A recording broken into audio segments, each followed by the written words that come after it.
You can stay connected with family and friends while also spreading the truth of Jesus Christ with clarity and charity. Join today at iCatholicMobile.com. The Station of the Cross Catholic Media Network presents Saints and Seasons. On November 18th, we celebrate the feast of St. Rose Philippine Duchesne, Virgin. Rose was born into a wealthy French merchant's family in the year of our Lord 1769. Inspired by a visiting Jesuit missionary, she attempted to join a convent of the Order of the Visitation of Holy Mary, despite her parents' opposition. During the diabolical French Revolution, however, the convent was suppressed, and Rose returned home to minister to others as best as she could during the bloody Reign of Terror. When peace was restored somewhat under the Emperor Napoleon, Rose attempted but failed to restore the convent, and eventually joined the Society of the Sacred Heart under St. Madeleine Sophie Barat. After over a decade of other duties, Sister Rose's dream of missionary work was realized when she and 4 sisters were called to the United States. With Rose as Mother Superior, the nuns founded their first American house in a log cabin at St. Charles, Missouri. Though she never learned English, Mother Duchesne was successful in establishing several more houses and schools in Missouri and Louisiana.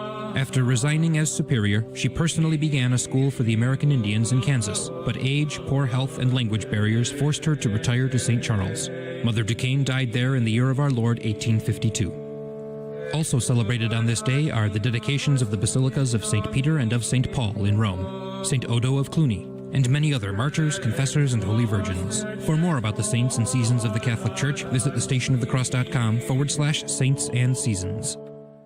When you talk to people who were locked in sin, and you can't convince them to leave their sin, it's because they don't have any fear of hell. They fear God, they don't want to offend Him, but nobody talks about the fact that hell's real or that it endures forever. So you stand before the truth of God and you're illuminated completely in His truth. All you see is all the filthiness, the wretchedness, how vile you are, and how you hate Him. You hate the one that you stand in front of. So what if He tries to give you a hug? You hate Him. You won't accept it. What if He says, please come in? I hate you. I would never come in there.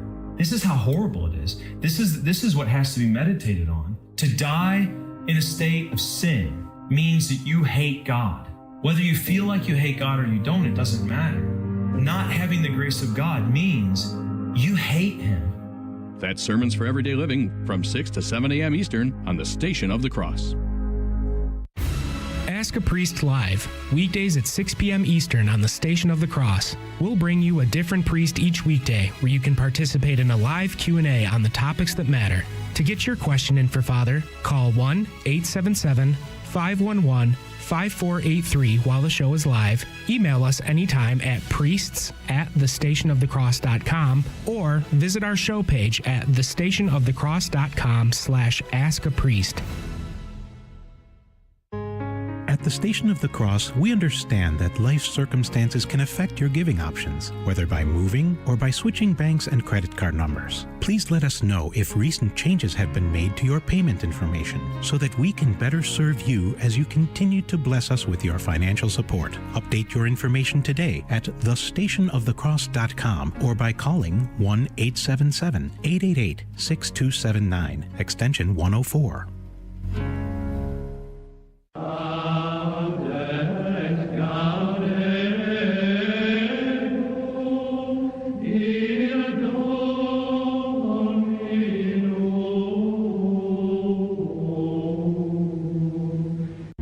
Catholic radio has just been a lifesaver for me. I still listen to it every day. I start my day with it. I listen to it all day long as much as I can. I am very grateful for it. It's just an amazing thing to have as I am new to Catholicism. Obviously, it's not only helping me, but it's helping so many other people on their walk. Thank you. God bless you for iCatholic Radio. It has changed my life. Donate today at thestationofthecross.com. This is Joe McLean, and you're listening to the Station of the Cross, proclaiming the fullness of the truth with clarity and charity. Heard around the world on your Android and Apple mobile devices.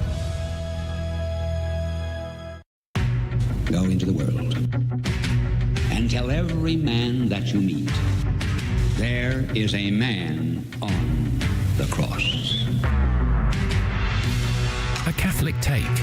What you need to know right now. A bold synthesis of inspiration and information. Keeping you up to date on the news and issues from a courageous Catholic perspective. A Catholic Take with Joe McClain starts now. Praise be to Jesus Christ. Welcome back to A Catholic Take, a bold synthesis of information and inspiration. I'm your host, Joe McClain. It's good to be on with you. Praise be to God. You have survived the weekend. Congratulations. You get back at it. Just imagine what you're going to accomplish this week. It's going to be great. Speaking of which, we have a lot to cover today. I mean, we were warned. We were told back in September, Vladimir Putin warned us that, you know what? Russia will be at war with NATO if Ukraine uses long-range weapon systems, missile systems by the United States, because United States personnel are going to have to help them do it, which means United States is attacking them directly, which means nuclear weapons are on the table. Well, guess what happened over the weekend? That's right. Joe Biden has allowed the Ukraine to use these long-range missile systems just in time for the inauguration. Are we talking World War III? Is Russia going to go to war with NATO now officially? Are we looking at a big, massive global conflict? We're going to have Mike Koeniger, friend of the show, on the team at 14 past the hour to weigh in on that. So lots of good, upbeat information to start your week, huh? Hey, well, we do also have Nicholas Cavasos on the team from the Traditional Thomist. He put out some great videos. In fact, he had one just before the election where he gave his opinion on how the electoral map would weigh out. He wasn't off by all that much, actually. So we're going to have him on the team to weigh in on what Catholic life will be like over the next 4 years. What is his opinion on Donald Trump's picks? I'd like to get his take. We're going to do that at 30 past the hour. And then, unfortunately, I don't have a lot of information, but I did discover, though, a Franciscan priest was murdered last week near Valencia, Spain. Him and I think it was a bunch of other brothers were also attacked. Like 7 other brothers were attacked by I guess it wasn't a knife, it was glass. I don't have a lot of information, but I did want to point it out that there are attacks going on right now in Europe and around the world that we're never going to hear about. Pray for the souls that are lost in these attacks and pray for the world to have some sense of peace instead of chaos and war. A lot of stories we're going to cover today. We're going to put everything in the show notes for you. Go to thestationofthecross.com/ACT to get in on the action for the show notes, the podcast, the email list, and everything else, and be a part of the team. Coming up also on the after show, let's talk about Mike Tyson and Jake Paul. That ought to be interesting, huh? Hey, we're going to get started. Please share us with a friend. In the name of the Father, the Son, and the Holy Ghost. Amen. Remember, O most gracious Virgin Mary, that never was it known that anyone who fled to thy protection, implored thy help, or sought thine intercession was left unaided. Inspired by this confidence, I fly unto thee, O Virgin of Virgins, my mother. To thee do I come, before thee I stand sinful and sorrowful. O Mother of the Word incarnate, despise not my petitions, but in thy mercy hear and answer me. Amen. In the name of the Father, the Son, and the Holy Ghost. And now your saint of the day. Saint Rose Philippine Duchesne, pray for us. Rose was born into a wealthy French merchant's family in the year of our Lord in 1769. Inspired by a visiting Jesuit missionary, she attempted to rejoin a convent of the Order of the Visitation of Holy Mary despite her parents' opposition. During the diabolical French Revolution, however, the convent was suppressed, and Rose returned home to minister to others as best as she could during the bloody Reign of Terror. When peace was restored somewhat under the Emperor Napoleon, Rose attempted but failed to restore the convent, and eventually joined the Society of the Sacred Heart under St. Madeleine Sophie Barat. After over a decade of other duties, Sister Rose's dream of missionary work was realized when she and 4 sisters were called to the United States. With Rose as Mother Superior, the nuns founded their first American house in a log cabin at St. Charles, Missouri. Though she never learned English, Mother Duchesne was successful in establishing several more houses and schools in Missouri and Louisiana. After resigning as superior, she personally began a school for the American Indians in Kansas, but age, poor health, and language barriers forced her to retire to St. Charles. Mother Duchesne died there in the year of our Lord, 1852. For more about this day and others in the Church's calendar, please visit thestationofthecross.com/saints and seasons. And now your headline news. A Ground News is reporting a 3rd November storm, Sarah, serves notice that a busy hurricane season isn't over yet, just when you thought you were out of the woods. Tropical storm Sarah has formed in the western Caribbean Sea, making landfall on the northern coast of Honduras and causing heavy rainfall across Central America. The storm could bring up to 40 inches of rain in some areas and is expected to pass over Belize before dissipating over the Yucatan Peninsula. November has been unusually active for the hurricane season, which typically sees only one named storm every year or two during this month. Yikes. Hey, the Washington Times is reporting a U.S. Northeast faces renewed wildfire threat as some are asked to evacuate their homes.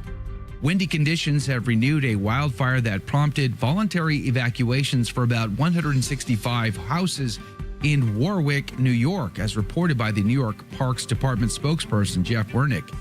On Saturday, helicopters dropped 21,000 gallons of water to fight the Jennings Creek blaze that was active in Orange County, New York, and Passaic County, New Jersey. An 18-year-old New York Parks employee died November the 9th when a tree fell on him during a firefighting effort, and the fire's cause is still under investigation.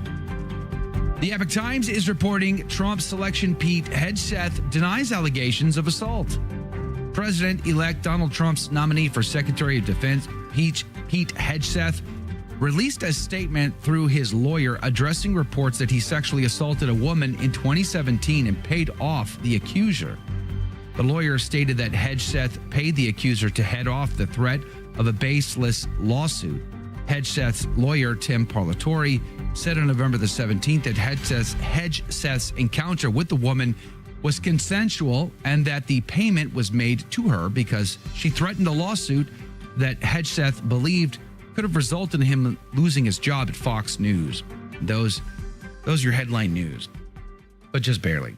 Hey, the gospel today, I've decided to take the option, which is the dedication for the Basilica of Saints Peter and Paul, Matthew chapter 14, verses 22 through 33. And forthwith, Jesus obliged his disciples to go up into the boat and go before him over the water to the other side till he dismissed the people. And having dismissed the multitude, he went into a mountain alone to pray. And when it was evening, he was there alone. But the boat in the midst of the sea was tossed with waves, for the wind was contrary. And in the fourth watch of the night, he came to them walking upon the sea. And they, seeing him walking upon the sea, were troubled, saying, "It is an apparition." They cried out in fear.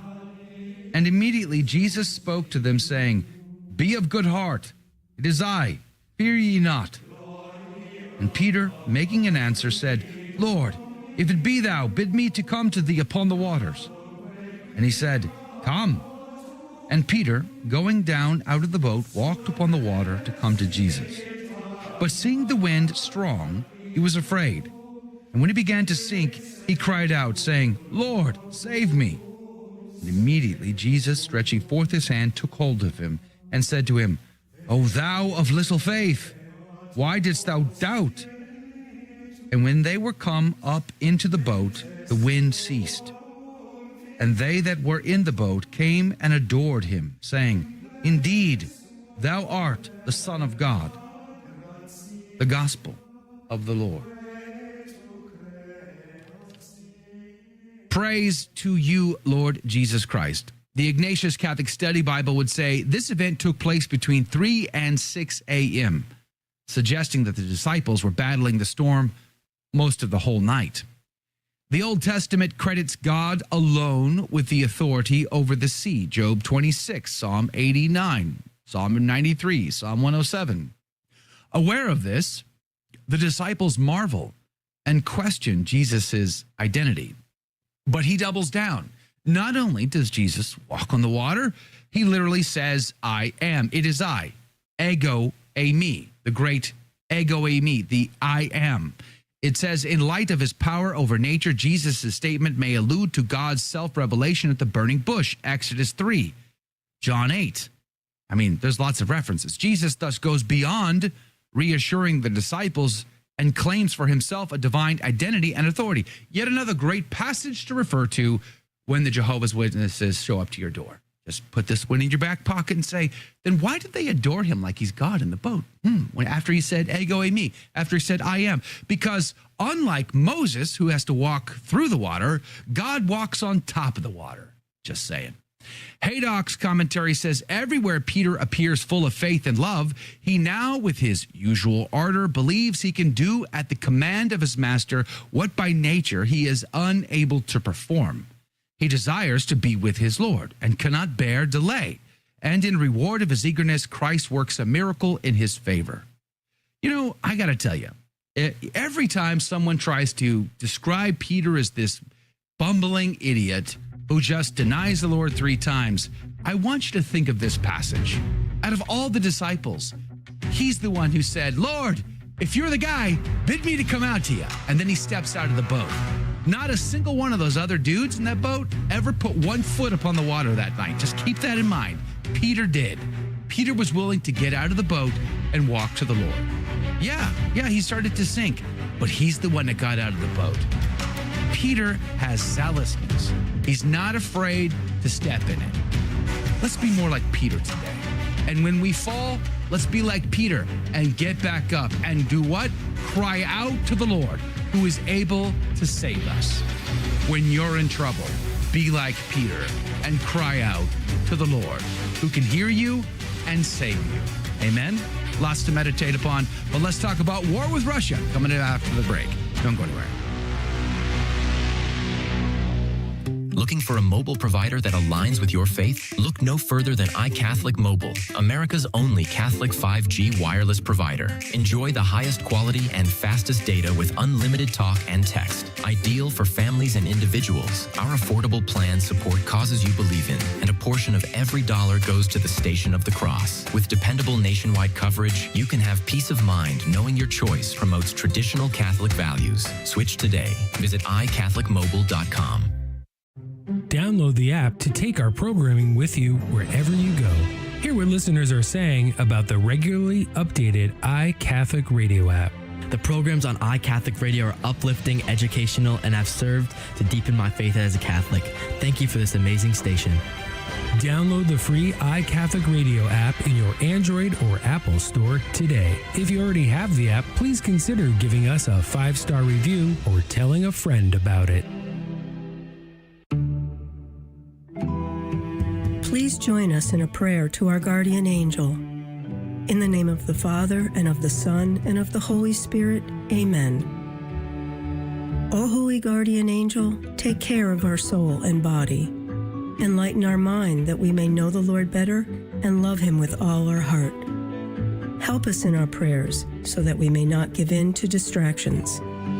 Assist us with your advice so that we may see the good and carry it out with generosity. Defend us from the insidious snares of the enemy and sustain us in temptations that we may always be victorious. Remedy our coldness in our worship of the Lord. Cease not to protect us until you have brought us into paradise, where we will praise our good God together for all eternity. Amen.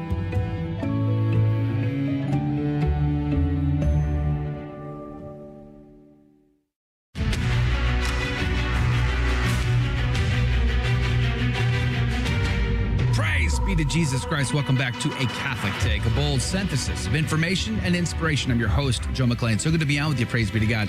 Hey, coming up at 30 past the hour, Nicholas Cavasos from the Traditional Thomist is going to be our guest. Let's talk about the election results. Let's talk about the next 4 years as Catholics.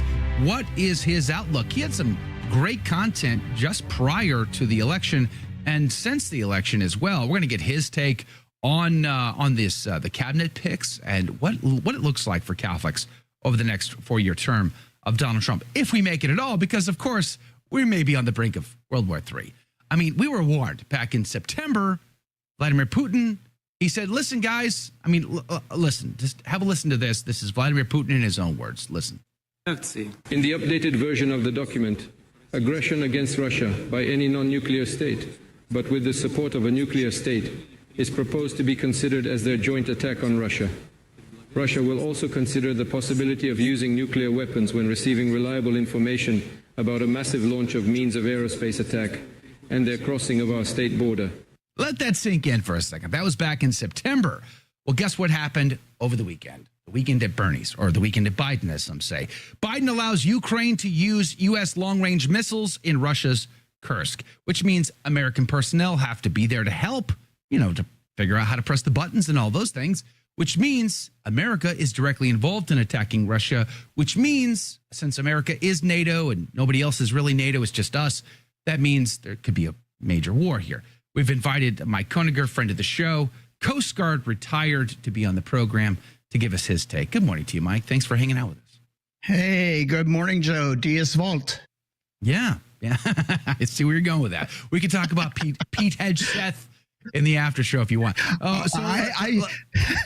Go ahead. I would rather talk about Tyson, to be honest with you. Mike Tyson, Jake Paul. I don't know if you saw that, but I don't follow boxing, Joe. A 60-year-old man went 8 rounds with a 28-year-old man and didn't get knocked out and didn't somehow win. That's bizarre to me, but whatever. Okay. Anyway, let's talk about an old guy like you hope, Joe. Gives an old guy like you right. 100%. Let's talk about Vladimir Putin, Russia, nuclear war with NATO. Why would Biden do this? It seemed to me that we were scaling things back on the Ukraine front. We were trying to prepare for the next administration to have a peace deal, to stop the killing, to stop the fighting. And Biden is now taking off the gloves. Doesn't anybody know at the Pentagon that this is a bad move? I don't get it, Joe. And it's interesting to me because it's not something the American people support, number one.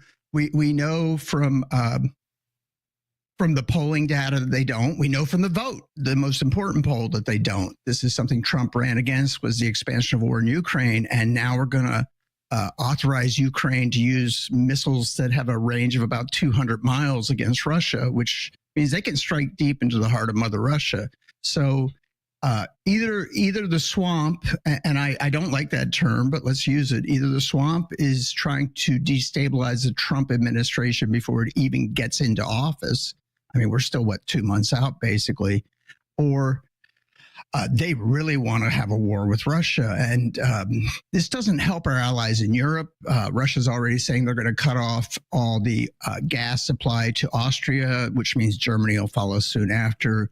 And it's just not a good thing, Joe. And I think the Europeans may have a different outlook when they start to get cold this winter, because the weather patterns this year have not been fun, as you reported during the news.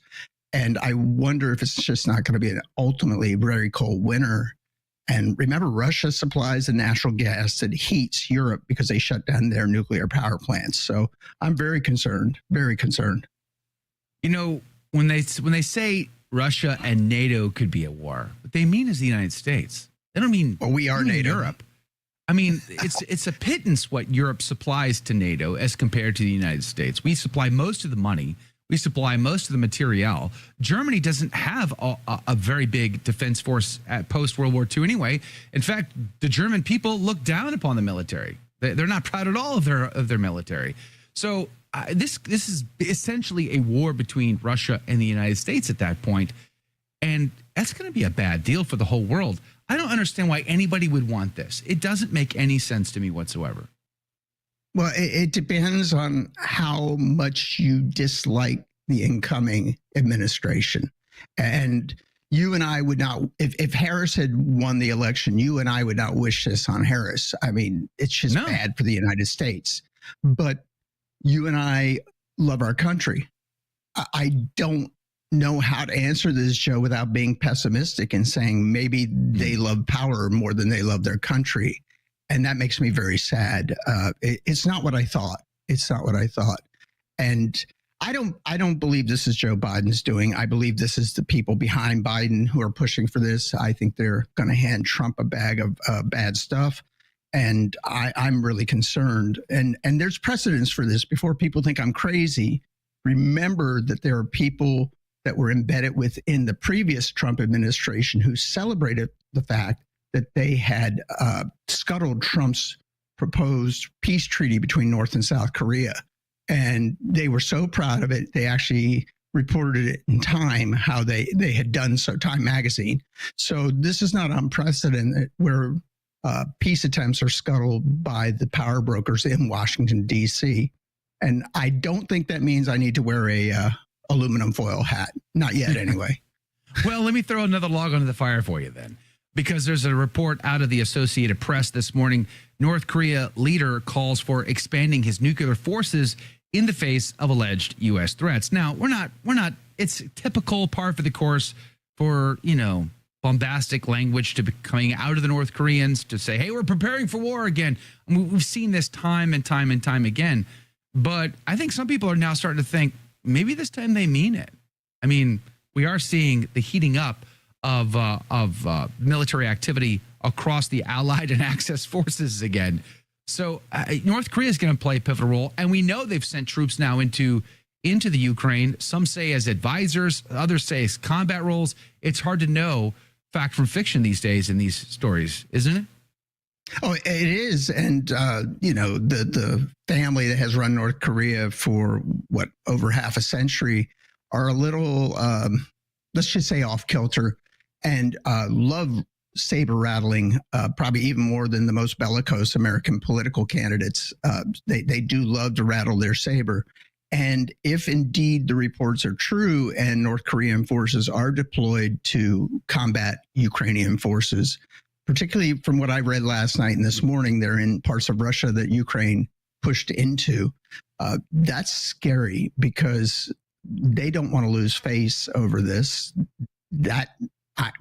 Joe, the dominoes are all stacked. All someone has to do is push the first domino, and who knows? Right. Only the Lord Good knows times. Where the dominoes are going to fall. Can Trump de-escalate this? I'm hoping he's on the phone. I hope he's on the phone this week with Putin. I hope he is, and he has to be very careful. He has to mix strength with a strong desire for peace, and he seems, he is the guy with the art of the deal, right? So I think he can do it. There were reports that Putin and Trump spoke by phone, like right after his election victory. But I heard that. I've since seen that those were debunked. That that's not true. It never actually happened. He never spoke to Vladimir Putin. So can he do it? That's the $64,000 question. If they heat this thing up high enough prior to his inauguration, I mean, it might be too late. The ship left the harbor, and now I guess we all got to go to war. I mean, it's another forever war that nobody wants. I mean, except for the deep state, they always want the forever wars, and we're kind of sick and tired of it.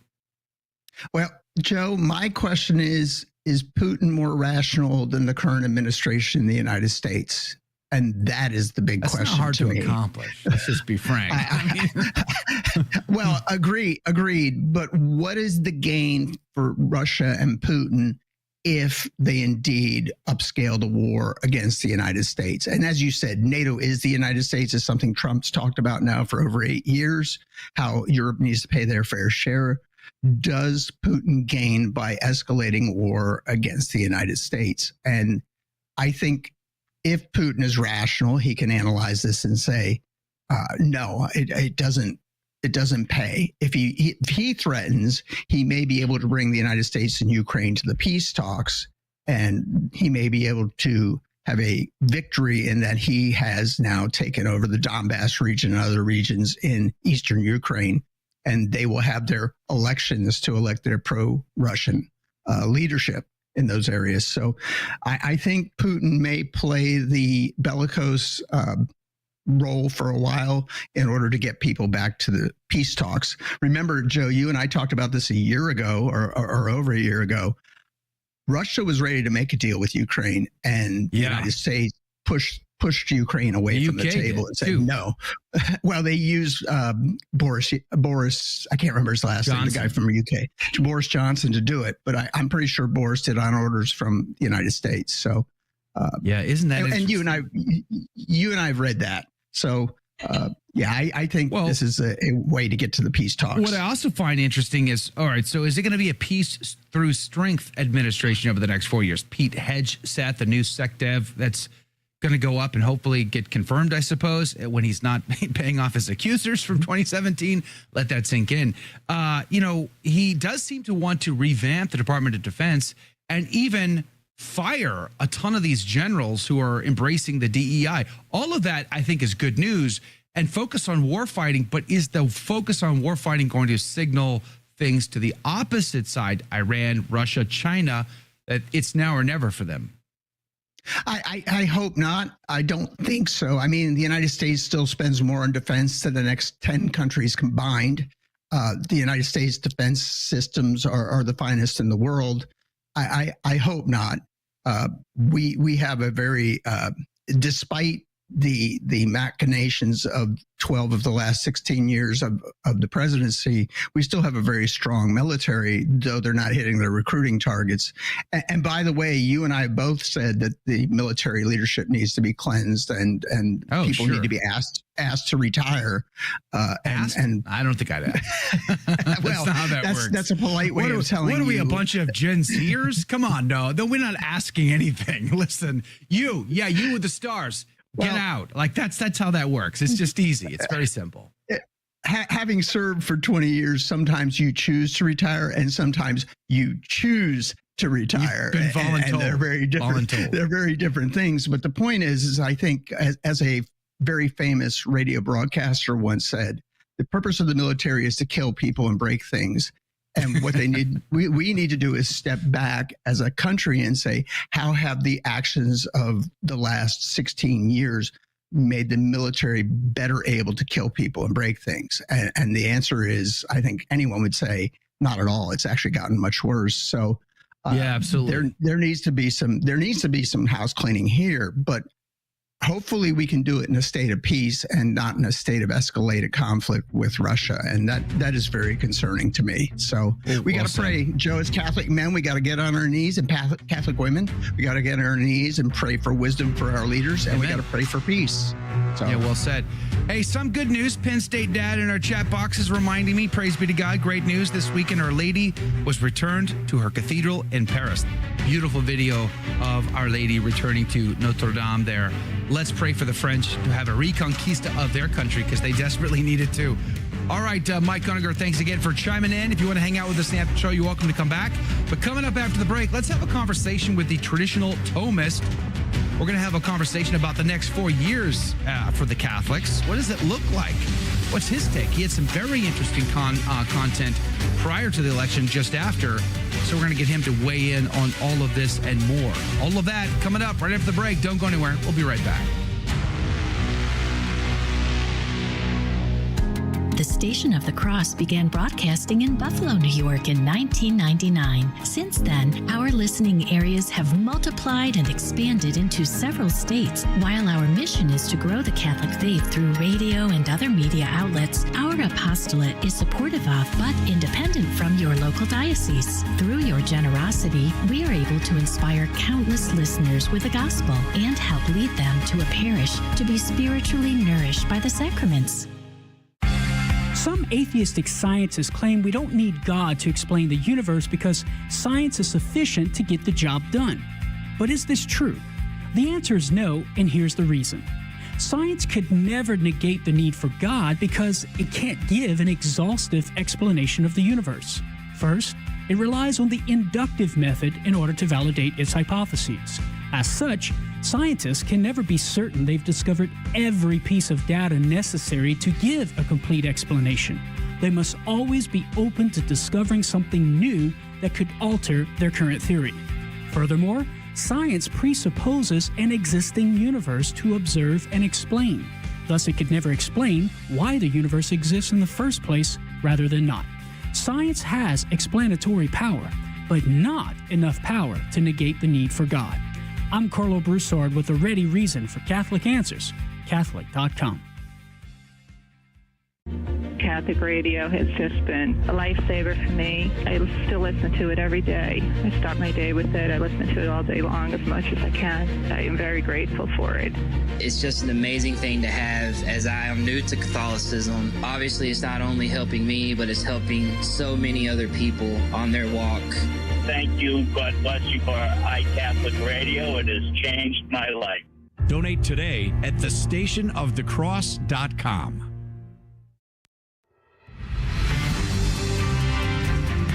Praise be to Jesus Christ. Welcome back to A Catholic Take, a bold synthesis of information and inspiration. I'm your host, Joe McClain, and here are your headlines.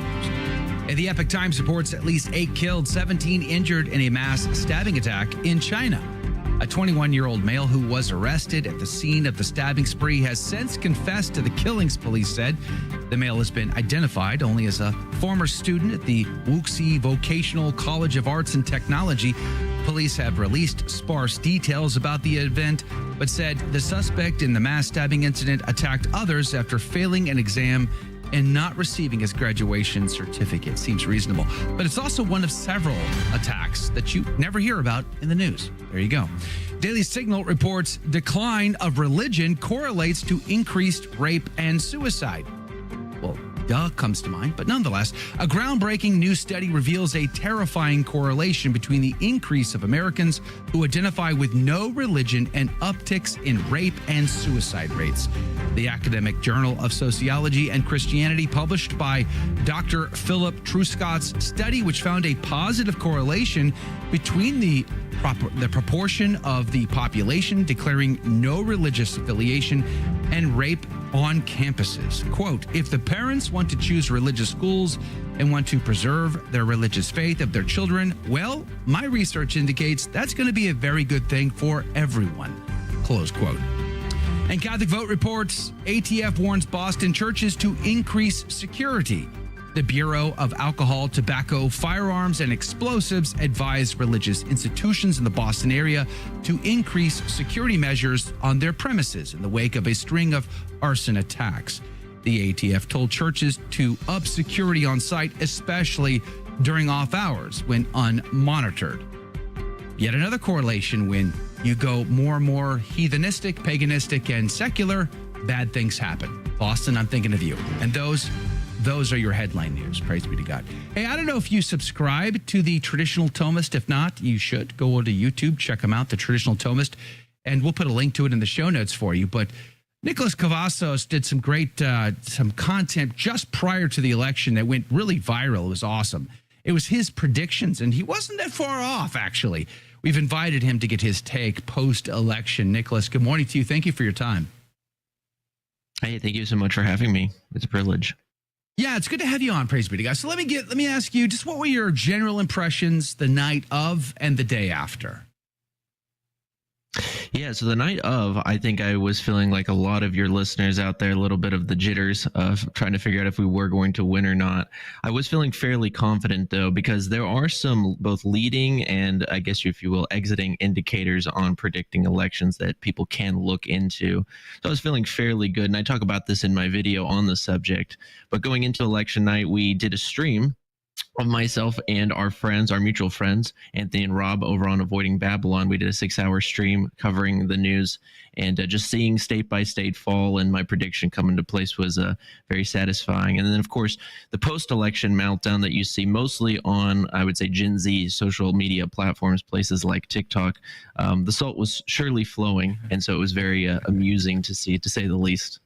Yeah, it's definitely not boring. It's definitely entertaining. Were there any surprises from your perspective as far as the election was concerned? Any surprises whatsoever? In the data, not really. When you look at the best indicators on predicting elections, really are twofold. One is going to be looking at the party identification. Gallup poll every single election cycle does an aggregated polling sampling of Americans, and they just basically say, regardless of where your party registration is, what do you identify as politically? And for the first time in a long time, the Republican Party was up by around 2 to 3 points on aggregate, which was a good sign that they were going to carry the popular vote. And because historically Republicans have always been kind of the minority party in the sense of the popular vote, that was a good sign that Trump would win all 7 swing states and carry the election. So seeing that, as well as really good gray A pollsters that have gotten previous elections right, dead on the money, places like Atlas Intel, seeing them say that Trump would win the popular vote by 2 points and that he would carry all the swing states. When you put all of those things together, plus party registration being up for the GOP in every state but Colorado, this gave me a lot of data points to say, yeah, Trump is going to win this thing and it's going to not be close. What about the Hispanic vote going for Trump in a big way? Yeah, that was very impressive to see, but it makes sense because unfortunately the liberals have this really 1990s understanding of the culture where it's like, there are white people who vote conservative, and then everyone else, just because you're not white, is supposed to vote for them. It's called BIPOC, really. And it's really, really cringe and sad because it's, okay, people can think for themselves regardless of their melanin content. Like, it's just a foolish assertion. And so seeing him win the Hispanic vote, I think, was somewhat of a surprise, at least when it comes to men, but also not really, because the liberals, particularly on college campuses, have demonized masculinity to such a degree that men eventually I knew were just going to snap. We've talked about a great pendulum swing, and I think you're starting to see the beginning of the pendulum swing back to the right. I think a lot of people were also on the lookout for the shenanigans that we saw in 2020. And, surprisingly, we didn't see as much this time, although they're still counting votes in California right now. Let that sink in. They are. And you do, in fact, have some interesting shenanigans when it comes to 3 a.m. mail drop boxes, but it wasn't so much in the presidency. It was more so in Senate races. If individuals go and look at for instance, the Wisconsin Senate races, you'll find that classic inverted Democrat vote totals that you saw in 2020 rise around 3 a.m. from all of the mail-in votes being dumped into the system and things along that nature, which is very concerning. And so I think the reason for that is because Kamala was uniquely a bad candidate. Biden definitely threw the Democrat Party under the bus intentionally for throwing him under the bus by endorsing her very quickly after his coup if you will. And so he was wanting revenge. He threw her in there because he doesn't like her. His wife doesn't like her. And so he knew that she would win. And so I think a lot of the Dems knew this lady doesn't have a chance, but let's save as much as we can of the down ballot races. And I think that's what they tried to do. I was also very surprised, I guess pleasantly so, that the majority of Catholics, not a majority, I suppose, but it was like close to 50% of Catholics voted for Donald Trump. That seemed like a block that we haven't seen in quite a number of years. Would you agree? Yeah, no, if memory serves, it was 56% of Catholics voted for Trump. And I think you can see a number of factors. One, and I'd say this is the majority factor, is that Catholics, like all other Americans, want the same thing on the natural level. We want a secure border. We want to be able to go home and feed our families. For my generation, especially, it was the housing crisis that was an issue. We were looking around and saying, we can't realistically expect to buy our own house. Just because, as an example, you look in 2020, you needed to be making roughly around $73K a year in order to purchase a home and maintain that home, pay off that home, etc. But now it's risen up to around $130,000 to $150,000 a year. And when you look in the reality that most Gen Zers make around $39,000 a year, but have around $60,000 worth of student loan debt, this was a mountain that was impassable. It was too much. And so seeing these things, I think, motivated Gen Zers as well as a lot of Catholics to leave. Of course, Kamala didn't help herself by her mocking video that she put out at the Al Smith dinner, refusing to go to that in general, but then also just her history with combating the Knights of Columbus and then all kinds of anti-Catholic sentiments. And so it comes back in the age of the internet to bite you. Yeah, it surely does, doesn't it? Christ is king. Maybe she didn't get that memo, but unfortunately for her. But okay, no. So the next 4 years, I really want to think about the next 4 years as a Catholic, because all right, we voted 56% to get Donald Trump in office, and he seems to be the better of the two options, the lesser of two evils. That's what we told ourselves when we voted. But he still is, giving way to abortion. He's giving way to in vitro fertilization. He's giving way to contraception. He has, as far as I know, no plans to defend marriage between a man and a woman. So he's supporting the Rainbow Coalition in that. So there's a lot of issues that we as Catholics should be standing up for and trying to pressure him to change on. Do you think that will happen in the next 4 years? So Catholics don't have the strength in the United States to really stop any of that. And the reason that they don't is because when you actually look at the statistics of American Catholics, you'll find that according to Pew Research and other firms, 95% of American quote unquote Catholics believe contraception is okay. 86% that believe that gay marriage is okay, and 54% believe that abortion is okay. So our own house is a mess, and there's no way that 5% of Catholics that actually hold all of Catholic social morality are going to be able to turn the GOP away from a more liberalization, if you will. Historically, I think the GOP has been pro-life mostly because of the evangelical coalitions, not really, and to a degree because of Catholics. But we've lost that. And I think the reason that we've lost that, and it's a conversation that I wish that the broader community would have, is why did we lose the pro-life argument? Like, we won when it came to having Roe versus Wade overturned, but then why did we lose it after that? Why are red states actually opting for abortion? And the reason is because when you actually look at the data, you find that most Americans are not where we are, against abortion in all cases. And they're also not Ralph Northam mode, right? Governor of Virginia, who says, you can still have the abortion after the birth. They're in the middle. They're more like, first or second trimester abortion, which is unfortunate. That's where most Americans are. And so I think that there is a lot of hope that we can have on particularly foreign policy, domestic policy, these types of issues when it comes to the Trump presidency. And of course, I think we need to be praying and dialoguing with President Trump. But I think that we need to actually do an examination of conscience and figure out where we lost the debate, because people aren't listening to us anymore. And we need to figure out new methods in order to engage those voters. I think it seems to me that the pro-life orgs in our country aren't on the same page, and they don't really work together all that well. Do you think that's fair? I think that's very fair. I think whenever you talk to people, as I have in the pro-life movement, they say, we have a lot of good that we're obviously trying to bring forward, but our leadership is divided. There's oftentimes petty squabblings and feuds between these leaders and things along that nature. And so when you see that, and then you see that in particular, when it comes to kind of these personalities that rise up, I think it does more detriment to the movement as a whole. And unfortunately, unless that movement really does get a grip and say, okay, how can we in our state really reach the hearts and minds of these voters and change their opinion, unless they really start to do that, then nothing's going to change. I mean, they can complain all they want to about the GOP doing this or President Trump doing that. But again, it's like if we've isolated ourselves into a place of nigh irrelevancy, and I say that not as an insult, but just to say, like, look, we're losing red states. We shouldn't be losing these red states. Because we're losing them, we need to do an examination of conscience, and we need to figure out what the heck's going on. We're going to be at a break here in just a moment, but I also kind of want to talk about Trump's cabinet picks, because one of the things that concerns me is he's going for that more evangelical standard flair, especially when it comes to geopolitics. So it's all pro-Israel all the time. And, listen, I don't want Israelis dying needlessly in the Holy Land as much as anybody. But at the same time, I don't believe leveling cities is the proper response to that. I mean, it's the Christians in the middle that are getting caught between a rock and a hard place, quite literally.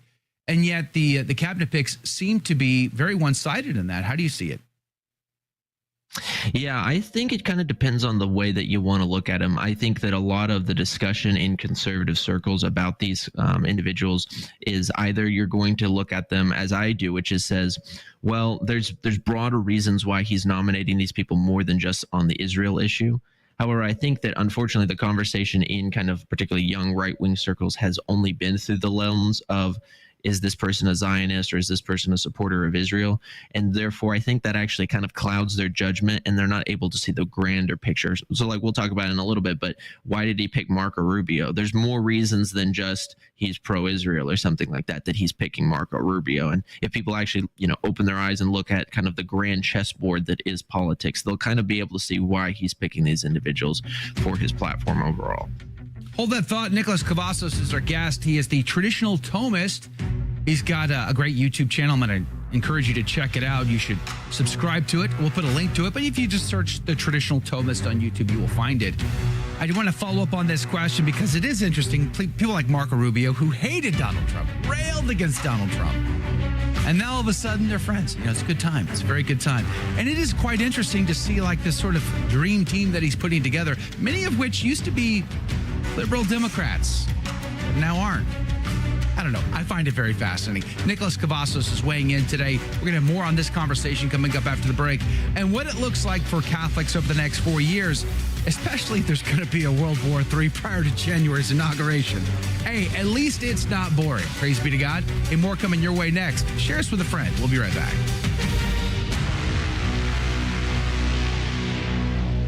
Catholic radio has just been a lifesaver for me. I still listen to it every day. I start my day with it. I listen to it all day long as much as I can. I am very grateful for it. It's just an amazing thing to have, as I am new to Catholicism. Obviously, it's not only helping me, but it's helping so many other people on their walk. Thank you. God bless you for iCatholic Radio. It has changed my life. Donate today at thestationofthecross.com. Hello, this is Steve Gleason with your 1-minute tool for Catholic evangelism. Here's the question for your non-Catholic friend. How much havoc would be caused at your church if your pastor brought a big statue of St. Peter or St. Paul and placed them in the sanctuary? Well, here's your 3 best friendship tools for Catholic evangelism. Number 1, history's on the side of the Catholic Church. Christian art in many forms dates way back to about 120 AD, and so do those various Christian symbols which we still see today. You know, a dove, a fish, a lamb. Why are those okay? Secondly, the Bible, Exodus, Numbers, and Ezekiel. All these books show God telling Moses, David, or Ezekiel to carve out images of angels that were used in worship. And thirdly, a tough comeback, especially for my guy friends. Does Cooperstown, Canton, or Cleveland mean anything to you? Yep, the Hall of Fame location's filled with statues, jerseys, bats, and balls. Memorabilia is a $37 billion industry, but you say, don't bring a statue into my church. Well, how many of you guys have admired one of those bronze statues of an athlete? I'd rather stare at St. Peter's, Paul, and Mary in my church, and I'm not talking about the old folk band. During the first 8 weeks following fertilization, the developing human is called the embryo, which means growing within. This time, called the embryonic period, is characterized by the formation of most major body systems. Human life is sacred. Think about it. coalitionforlife.com.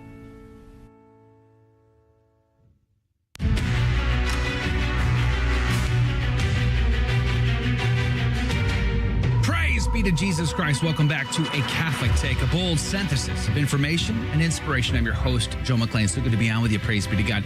I don't know if you heard the news over the weekend in Boston at the National Men's March to End Abortion, to abolish abortion, that they held their rally there in Boston. They were surrounded by absolute crazy people dressed as clowns and other nefariously, diabolically influenced characters. They were surrounded at one point. The police had to come in riot gear, led by the bagpipers, to pierce the lines. Dozens were arrested from what I heard, and it was very, very interesting to say the least. If you don't think we're up against the powers and principalities of the dark forces, well, you've lost the plot. And speaking of which, we're having a great conversation with Nicholas Cavasos from the Traditional Thomist YouTube channel. We're going to link to it in the show notes. We should encourage you to check it out, like, subscribe, and share. Nicholas, welcome back to the team. You know, at least it's not boring, Nicholas. We have 4 years of high entertainment, I think, that we can make great content out of, to say the least. But I want to talk about Trump trolling in some of these cabinet picks. It does seem like Trump is, trying to troll the enemies a wee bit. RFK being an example of that. And I saw it sort of last week. I had Bishop Strickland on because he gave a great speech in front of the USCCB. Some people were saying maybe we should have Bishop Strickland be the ambassador to the Vatican. Could you imagine? Could you imagine such a thing? What do you say? Do you think Trump is trying to troll the enemies of the deep state with some of these picks? Yeah, I think he's doing a myriad of things. I think ultimately his goal is to actually change the system fundamentally. Trump, for, whether you like him or loathe him, I mean, the one thing he does have that we can all agree on is an ego. And he wants to see his legacy as a legacy of change, which is what is going to happen. And so when you look at these picks, you see how drastically different they are from the 2016 picks. And the reason so is because Trump now has 4 years under his belt of political experience, plus another 4 years of insane political persecution as an outsider. And so he is picking these individuals to, one, kind of, yes, troll the deep state, if you will, but then two, I believe, ultimately to change the system fundamentally and to see it change. And so whether that's going to be RFK and health, actually bringing in some good conversations about healthcare, or whether that's going to be, for instance, Tom Holman on the border, actually doing what the federal government has written into law, actually enforcing the laws that are already on the books, and deporting, doing mass deportations. All of it's going to be good ultimately, and it's going to help the American people greatly. It's RFK, healthcare, yet at the same time he's pro-abortion. So what kind of healthcare are we actually going to end up there? It seems very lopsided in their outlook as far as that goes. And I guess that's my issue as a Catholic. I see the world through a Catholic lens. It's the only valid lens that exists in my humble opinion. So any sort of compromise on the abortion issues, marriage issues, I feel shouldn't be tolerated. And yet we're doing that. But to your point before the break, and I want you to follow up on that, is you're saying we have to take a look at the bigger picture of geopolitics instead of focusing that sort of minutely on some key issues. Yeah, it's not to downplay those key issues. One should, of course, keep Catholic principles and push those Catholic principles forward. Ultimately, as Catholics, we need to be pushing for the social reign of Christ. My point, though, is more so that our church doesn't do that right now. And unless our church actually gets back onto pushing forward her actual teaching, unfortunately, it's going to be kind of our opinion is going to be moot, if you will. It's not going to have a lot of force or carry weight. But if we look at the broader discussion, the broader picture of why Trump is putting a lot of these cabinet members in, he's doing so because he wants to change the system, and or he wants to push an agenda which is going to be different. So one question that people have been asking is, what is Trump's foreign policy? I myself am kind of a Pat Buchanan isolationist. In Nick's perfect world, we would just kind of be out of everything. But that's not Trump's foreign policy. Trump's foreign policy, though, is not also neocon. He's not a neocon. He's not a George Bush. He is, if you will, kind of in the middle. He's a peace through strength conservative. What he says essentially is, hey, if you attack me, if you attack the United States, we're going to punch back so hard that, you'll be shattered into a million pieces. That's his foreign policy, which helps us understand picks like Marco Rubio. If we look at Marco Rubio is an individual, of course, who ran against Trump in 2016. However, he endorsed Trump for presidency later on. And then when you look at his voting record, he voted in lockstep with President Trump 100% of the way in that first term of Trump's presidency. But what Rubio is really known for is he's not a neocon. He's not a paleocon either. He's kind of a missing link conservative. He's part of that Tea Party bloc that came up in 2010. And he is wanting to push forward an anti-China agenda, which is going to be very, very helpful in economics, because our big, if you will, foe, our nemesis that we're going to be having to work with when it comes to economics is China through the tariff policy. And so it makes sense why Trump is going to pick him, because he has such a record of really going after the Chinese. If you look at it through that lens, as opposed to just looking at everything through the lens of Israel v. Palestine, which is a lot of people, they fall into that trap, then you will think Trump is just the Zionistic neocon. But I think it's better to look at him as more of what he is, which is like Trump is a 90s Democrat. He's like a center-right reformist candidate who just wants America to make money and to stop, having wasteful spending and getting screwed by other companies and other, countries around the world. Let's talk mass deportations while we still have a few minutes left in the radio side. He wants mass deportations. They've promised they're going to start that process day one. There was a poll out last week by Rasmussen that said well over 60% of Americans, Democrats and Republicans, support mass deportations. But you know who's not going to support that is the U.S. Conference of Catholic Bishops. There's going to be a lot of resistance, it seems, from U.S. bishops on that. How do we as Catholics feel about that? Yeah, this is something that I've talked about myself at length with friends. It's the U.S. bishops, if they are unfortunately peddling an illegal immigration, mostly more likely than not for the money that is involved in it. This might be kind of a spicy opinion even for your audience, but I personally think that the federal government needs to prosecute, needs to actually go forward and say, hey, look, if you're going to try to get in the way of our agenda, which is if you look, it's actually in complete line with Catholic principles. When one goes and actually reads the principles on a sovereign nation state by St. Thomas or something like that, you'll find that a country has the right to defend its borders and has the right also to deport individuals who are inside of that country who have broken the law. And so when it comes to these bishops, unfortunately, they need to really get away from the habits that they've gotten in, and I think let the federal government lead on this issue, at least because we have good people in charge now. You expect the bishops to read St. Thomas? Come on, Nicholas. It's post-Vatican II. No. We're not reading Thomas anymore. That's so pre-Vatican II era. We don't do this. That's not in fashion anymore, don't you know?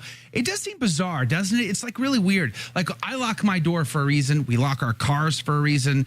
But we're not allowed to lock our country for a reason. I would say lock the country down. Nobody in, nobody out until we have sorted this thing out.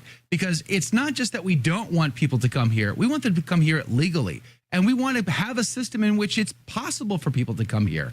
We don't want to make it impossible, but the system is broken every which way. It's hard to get here from certain countries. It's hard to stay here from certain countries. And it's super easy to come here illegally. And it's financially incentivized. And Catholic nonprofits are participating in the illegal nature of this all for money. And I think that's a key issue.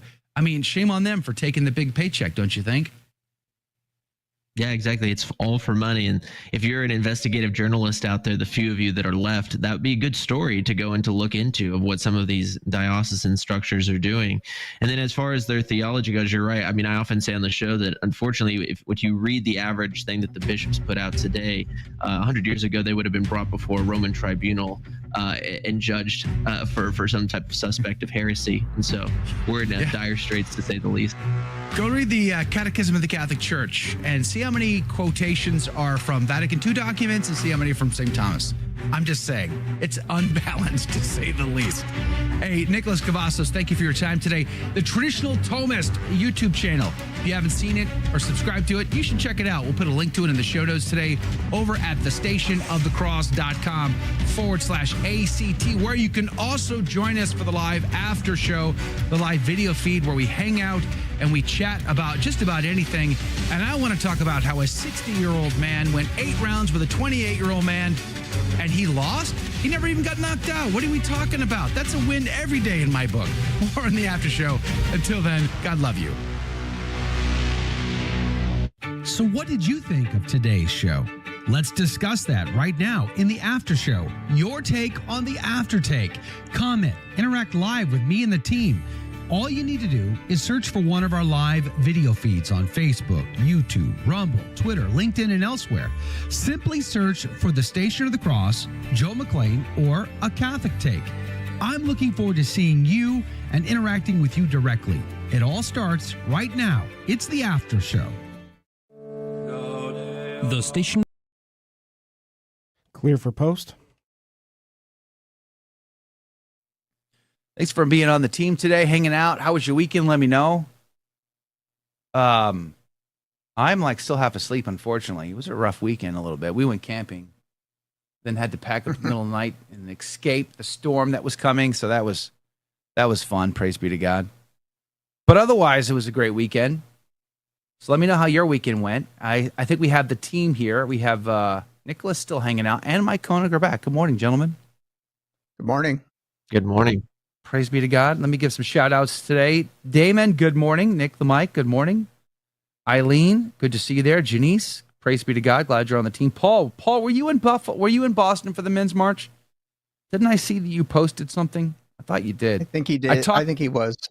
Yesterday, I dropped 2 of my boys off. They're going to go to a TFP camp in Arkansas.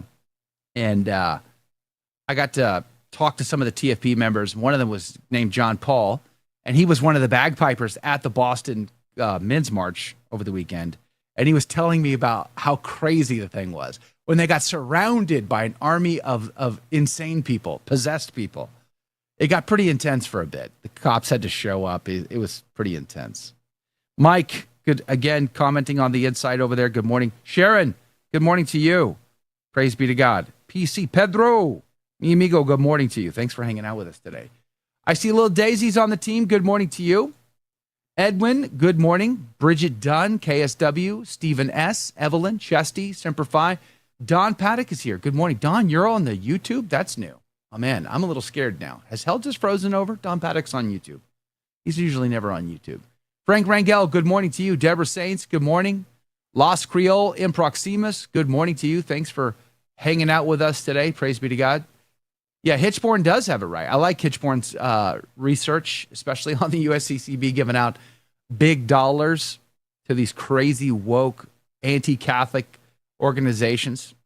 But the bishops never read those reports, unfortunately. Some do, of course, but many never read them, even though they're supplied them every single time.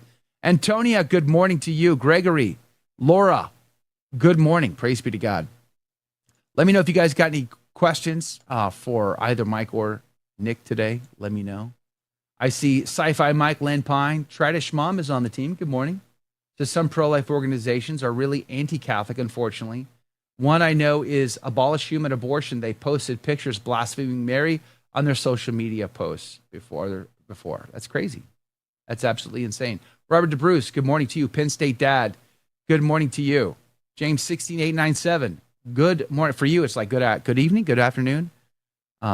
He's all the way over in Eastern Europe. Nick the Mike, I see you there. Ed, good morning. Or ED, there's a space there, so I'm guessing that doesn't mean Ed. ED, good morning, says good morning, listening from Long Island. We need to pray for protection. Mary, Mary, protection, may God do not allow Ukrainian president to use long-range weapons against Russia. It seems like they're pushing things to a boiling point just before January's inauguration. That's my interpretation. Nick, do you want to weigh in on that one? Do you think we'll see World War III before January 20th? I think more likely than not, we won't see anything take place in the sense of a World War III. I think we avoided World War III on election night. I think if you would have had a Kamala administration, it would have been more likely than not, because unfortunately, if she would have been elected president, she would have wanted to do the whole I'm the girl and I can be with the big boys type of thing and I can have my own war. Unfortunately, that would have turned out bad, but I don't think it's going to happen. And the reason I don't is just because, realistically speaking, Vladimir Putin does not want to get into an actual full-on escalated war with the United States. He doesn't want to do that. I don't think he can afford it. No, he can't afford it. Whether it comes to manpower or his weapons, etc., it wouldn't happen. And so I think you might see some attempted escalation go on, maybe a little bit of fireworks, but an actual full-out armed conflict, I don't think so. Flying Tigers, good morning, Rob. We had Rob on on Friday. He's got a brand new book out, and we encourage everybody to check that out, Ebenezer Scrooge and the Ghost of Christmas Love. But Rob, former CIA, says, remember, Russia has had time to get on a strong war footing with its economy. Rob, do you think Russia has a strong economy at this point with all the sanctions? That's interesting. Dory, good morning to you, Dory. Thanks for hanging out. Thanks for being on the team today. Evelyn, I see you there. Andrea, good morning to you. Eric Powell says, playing with the fate of humanity isn't God. No, it's us. It's all us. It's us wanting to push that button and destroy the world. And it's always been us, right? Like every single time we do it to ourselves. God just gives us what we deserve. That's all. Noni, good morning to you. Glad you're on the team today. Flying Tiger says, use history as an example. Germany has time to rebuild easily after World War II. Well, I guess we're about to find out. We're going to find out the hard way. Stephen S. says, Russia is not our enemy. The Soviet Union was our enemy. Our enemy is within. I'll say this. I do agree. I don't think we need a war with Russia. I don't want to see a war with Russia. I definitely don't believe that we need one. But at the same time, Vladimir Putin isn't to be trusted. Russia is not some mecca of orthodoxy and Christian value. Look at their consumption rate on vodka. I mean, look at their consumption rate on abortion. I mean, it was at its peak. 70%. 70% of abortion. How about mass attendance? The Divine Liturgy. How many Russian Orthodox are going to Divine Liturgy every single Sunday? I mean, it's abysmal. So all of the earmarkers of a deep Orthodox Christian society just aren't there. The reality is the arrows of Russia were spreading across the world, but it turns out the arrows of Russia include materialism and capitalism off the chains, right? So Russia has become just like us, just like the West, materialists. Their people are materialists, and I think that's part of the problem. Patricia, good morning. Thanks for hanging out. Paul Turner, good to see you here. You got rockets going off? No rockets, Paul. We don't want rockets here. We don't want any rockets. No, thank you. No rocket mans. Elon, my buddy. Chesty, he who spareth the rod doeth. Oh, see, you're going to make me say, he who spareth the rod doeth thy neighbors no favor. Maybe it should be doeth thy neighbors no favor. I don't know. Arrows of Russia are Jewish values. Probably. Patty says, Strickland has called out the bishops. Woe to them that are not shepherds. Yea and amen. Jane, good morning to you. Said, did it ever occur to anybody that they know the cost of deportation because those are the ones that paid to bring them here? That price tag they came up with sounds inflated. I don't know. How are we going to afford a deportation? And okay, here's the question. Can we afford deportation? One, and is it even technically even possible to truly have a mass? It feels like to me that even if we could afford it, whatever they come up with, no matter how well-intentioned they are, it is going to be ugly and clunky and disastrous at best. I cannot see that going well. Mike, let's start with you. What do you think? I think it will be a token deportation. It'll be on the news. They're going to be deporting people pretty regularly, not to deport, but to send the message to anyone south of the border, don't try. We'll just send you straight back. So they're going to position it as a mass deportation. Do I think they get all 6 million that came across the border in the last 4 years? No, they won't even get 1 million. I don't think. Could they at least get MS-13 or this That'd new be gang nice, from was it the gang is from Venezuela or El Salvador? I forget. Venezuela, I think, this gang that's terrorizing apartment buildings in Texas and Colorado and other places. Do you think they can get them? That would be nice. They'd have to find them. That's not exactly easy. You don't think they can find them? The United States is a big country, and there are lots of places to hide. Do you remember that crazy lunatic that bombed the Olympics in Atlanta? It took him how many years to find that guy? So no, they may not be able to find him. Are you saying it wasn't the security guard? They wrapped that up in 10 seconds. What that poor guy. About? Don't get me wound up on that. I watched that movie, Joe, and my poor wife had to deal with me for the next 48 hours just ranting and raving about that poor guy. Yeah, he was a hero. He was a hero, and the FBI destroyed that man. So come on now, and you're going to get me all fired. Do not tarnish the great reputation of the Federal Bureau of Investigations. I mean, it's not as though they fanned the flame of crazy people prior to crazy people doing bad things or anything. It's not like that. So for anyone who's listened to me a while, you know how much I love the agency that investigated my parish. So let's not even go there. Wait, are you a Fed? Maybe I should have asked this question before now. I just noticed there's a connection between your parish that had the undercover FBI agents and you. Maybe you're the Fed. I don't even know. I should have asked that. Nicholas, what do you think? Do you think it's possible to do a mass deportation? Do you think it's financially possible? Is it technically possible? And what would it look like? To all of those things, I would say yes. I think that when liberals bring up the financial aspect, it's hilarious because I don't remember the last time that big liberals had an issue with big spending. That's always kind of been their thing. And so when they come out and say, well, it's too expensive, I'm like, well, so are a lot of stuff that you guys do. This is actually written into law, though, so it'd be a good idea. I think we will have some form of mass deportations, and I say that because you already see Trump and the statements that he's put out, as well as a lot of the leaks that can be found on X. The tendency is going to be he's going to be bringing back a fair amount of soldiers and actually putting them into an operation along with local law enforcement and ICE agencies in order to do this. There's going to be a pecking order, of course, of the illegals that they're going to target. They're first going to, of course, target the criminal gangs and try to get those things out, but then they are going to start working their way down. How many, of course, they get out, it's really just up to how successful they are. But I think when you see someone like Tom Holman put in there, who's an absolute strict absolutist when it comes to illegal immigration, being against it. I think he's going to get a lot done. And so I would tell people, remember, this is not going to be 2016 Trump presidency. This is his last time. This is his last shot to change everything, and he wants to be remembered. So we can't look at him just like a generic Republican who kind of gives some lip service and then does a little bit of this or that when it comes to illegal immigration. He wants to be remembered as the president who saved America, and he's going to try his darndest to actually get it accomplished. Mike, do you remember Ross Perot?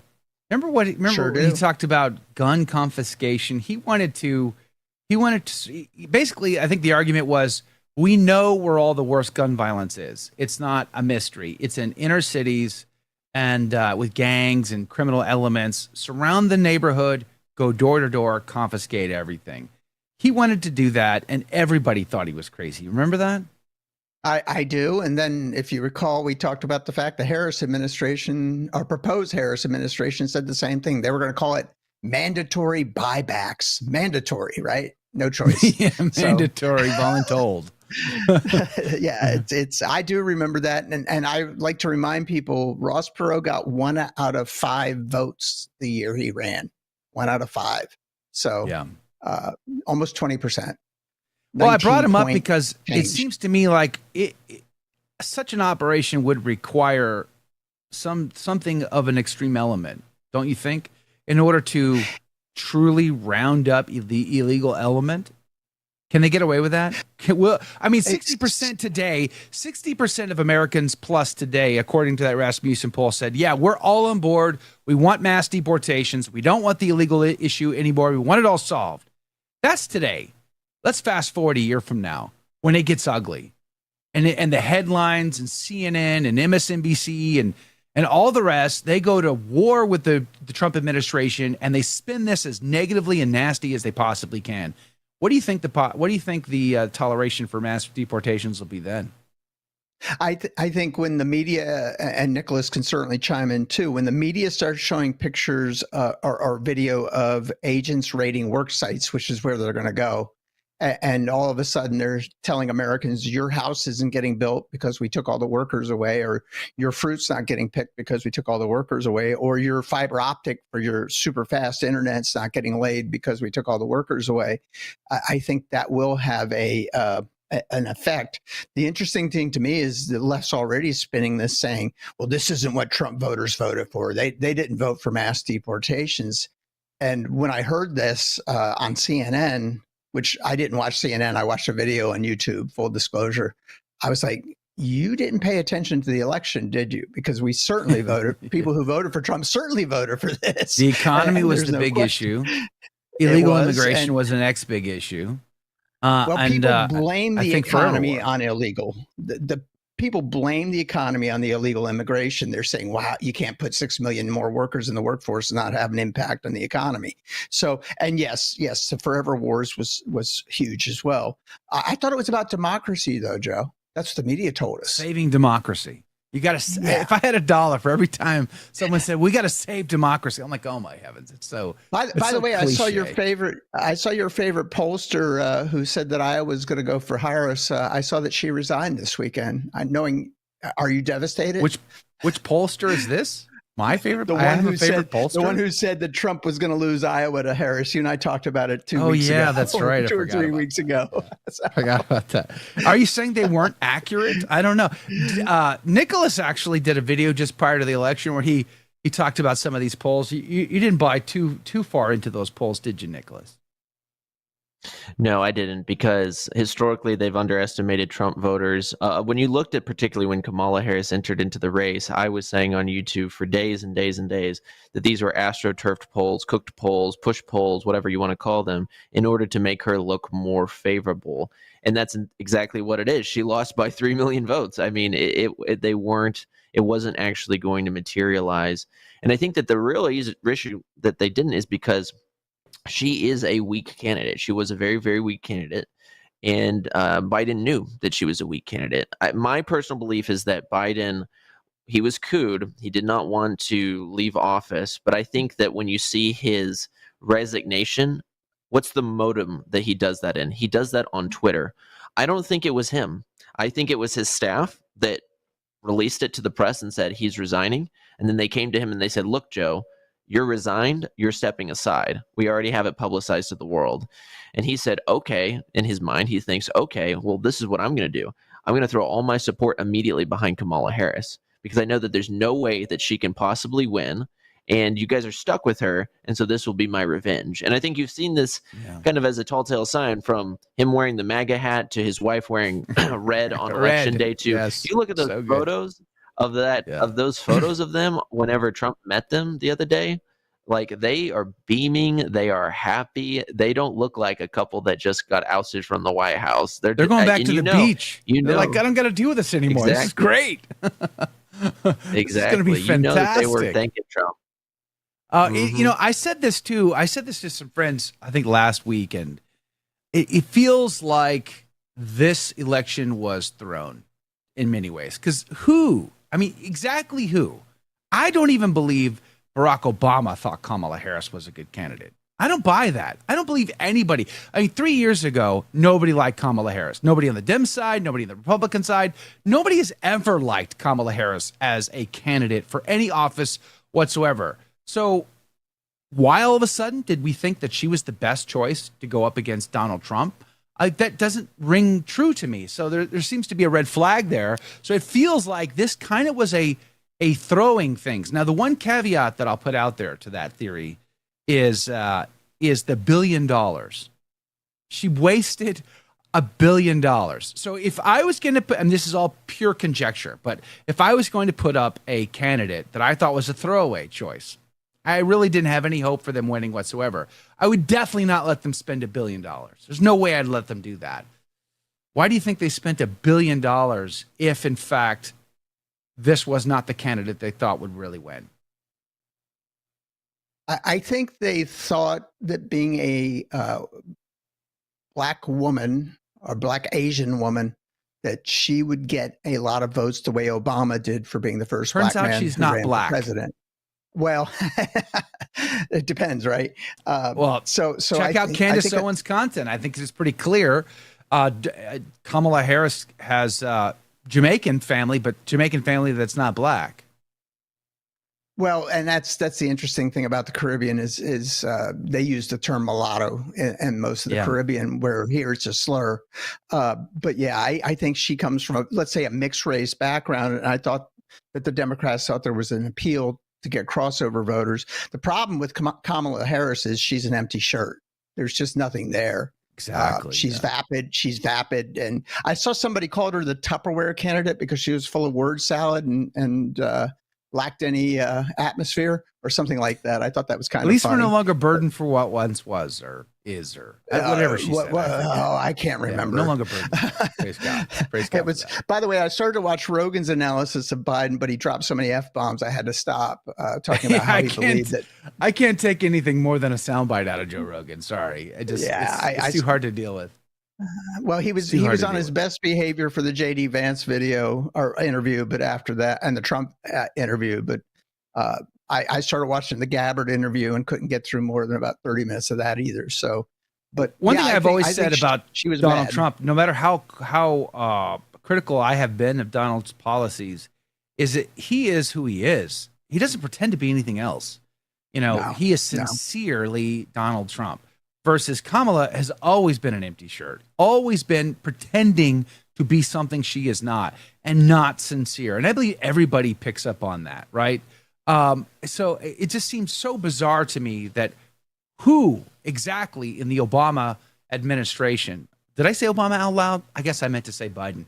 Who exactly in Barack Obama's gang thought it was good choice to have Kamala run for office? It just seems rather bizarre to me. That I think I would love a great answer to, although I'm not going to hold my breath on never getting an answer. Nicholas, did you want to weigh in on that? Yeah, sure. It's really goes back to when you look at the Obama coalition of 2008 and 2012, it was working class whites, but really it was, let's get all of the minority blocks together, as they call it, BIPOC. Let's get them all together and they'll be able to push forward the liberal agenda. But it's based on truly a really racist thinking point, which is that people who don't have white skin all should think alike, and they don't have any divergent opinions, and they must vote for us. It's truly astounding whenever you put it out there. So I think that they thought that they could actually muster that up again. But really, seeing that it's failed, we can look at the losers of this election. We can see, of course, Kamala's a loser. Barack Obama's clearly a loser because his influence has clearly waned when it comes to minority voters. But then also, I'd say the media, and this is maybe one area where it's some food for thought. My generation doesn't watch CNN. It doesn't watch Fox News. It doesn't watch MSNBC. And the millennials don't either. We get our information from X. We get our information from online. We don't go to this. And so this is partially why I think I am optimistic. You saw the media, it's lost. The media has lost a massive amount of its ratings. A lot of liberal YouTubers have lost a vast amount of subscribers since the election. So I think that you'll see, of course, the media try to do the 2016 anti-Trump thing again, particularly on immigration. But I don't think it's going to work because my generation isn't tuning into those things, and neither are a lot of other generations anymore. It's just not going to be a thing anymore. Now that you brought that up, so your generation is watching media, social media influencers, X, TikTok or what have you. I was surprised that no matter how hard Beyonce or Katy Perry or Taylor Swift pushed the narrative, it didn't seem to matter. Is that because your generation just didn't bother to vote? Or is that because they're not buying the lie? It's because they're not buying the lie. It's because it doesn't matter how much any of these stars actually try to put forward some type of message. That's not going to feed me at the end of the day, right? If like your average college student is barely scraping enough money to buy ramen noodles, meanwhile the illegal immigrants down the street are being able to be housed for free on the American taxpayers' dollar, that doesn't work. And this was one thing I will say as well. Obama he managed to bring into the mainstream Hollywood stars and music stars for the millennial generation in 2008. That strategy doesn't work anymore. We clearly see it doesn't work anymore. The reason it doesn't work anymore is because, one, we're getting news from alternative sources. I mean, most young men go to Rogan for some type of analysis or something like that. But then, two, because we're finally starting to live on our own. We're paying our own taxes. We're starting to live, and we're recognizing we can't do this. Like, why is it that no Gen Z men can get married nowadays? It's almost nigh impossible because the gender divide between the two sexes on politics. Why is it that, Gen Z men are having to work 4 times as hard to get 1/4 of what their grandfathers were getting? It's things along that nature that push us to say, I don't really care what Taylor Swift says. I'm going to do this. And when you look at the election analysis, Trump won young men. And then also, according to the exit polling, Trump got 6 extra points from young women who specifically were turned off to the messages of the Taylor Swifts and decided to vote for Trump against Taylor Swift's endorsement, which was quite amusing. Yeah, for sure. I think Nicholas hit on something though that's huge. First off, the Rogan endorsement was a big deal. It didn't seem like to Xers like us, Joe, but to millennial young men and Z young men, that was a huge endorsement. Get off my lawn, you whippersnapper. Yeah, but the facts are facts. The second thing is that Trump won Generation Z and millennial men, regardless of their demographic, and that is huge. That was a big swing. The other thing that people need to remember, particularly our friends in the liberal media who accuse Trump of racism, Trump has always overperformed amongst minority groups compared to other Republican candidates, and so he does have an appeal. I watch a video, a group of young men named the Cartier brothers, African-American, 4 brothers, 2 veterans in them. I watch them all the time. They're big Trump supporters, and they tell you why. And they're all in Nicholas's age group. They're all young men who just got out of the military. So it's very interesting. Hold on, Nicholas, you do want free tuition, don't you? I mean, clearly you made the wrong vote because you obviously you go to college and have your entire tuition just paid off by the American taxpayer, don't you? Thankfully, I'm in the unique situation that my father is a really good guy, and so he actually saved enough to where I'm going to be walking away from college debt free, which is amazing. But really, I would say no. I think when you look at most Americans, whenever they look at this, including my generation, they're not for this because when you actually dig down into the stats, they're aware of the reality that they're going to have to be paying off other people's stuff. And particularly when you see a lot of Gen Z males, they're not necessarily going to college, they're going to trade schools, which means that they're trying to be a high earner in some form or fashion. But then they are aware of the fact that, hey, we are as a high earner, potentially going to have to be paying off all of this debt for people who were, let's just say imprudent when it comes to their finances, or just maybe victims of a system, what have you.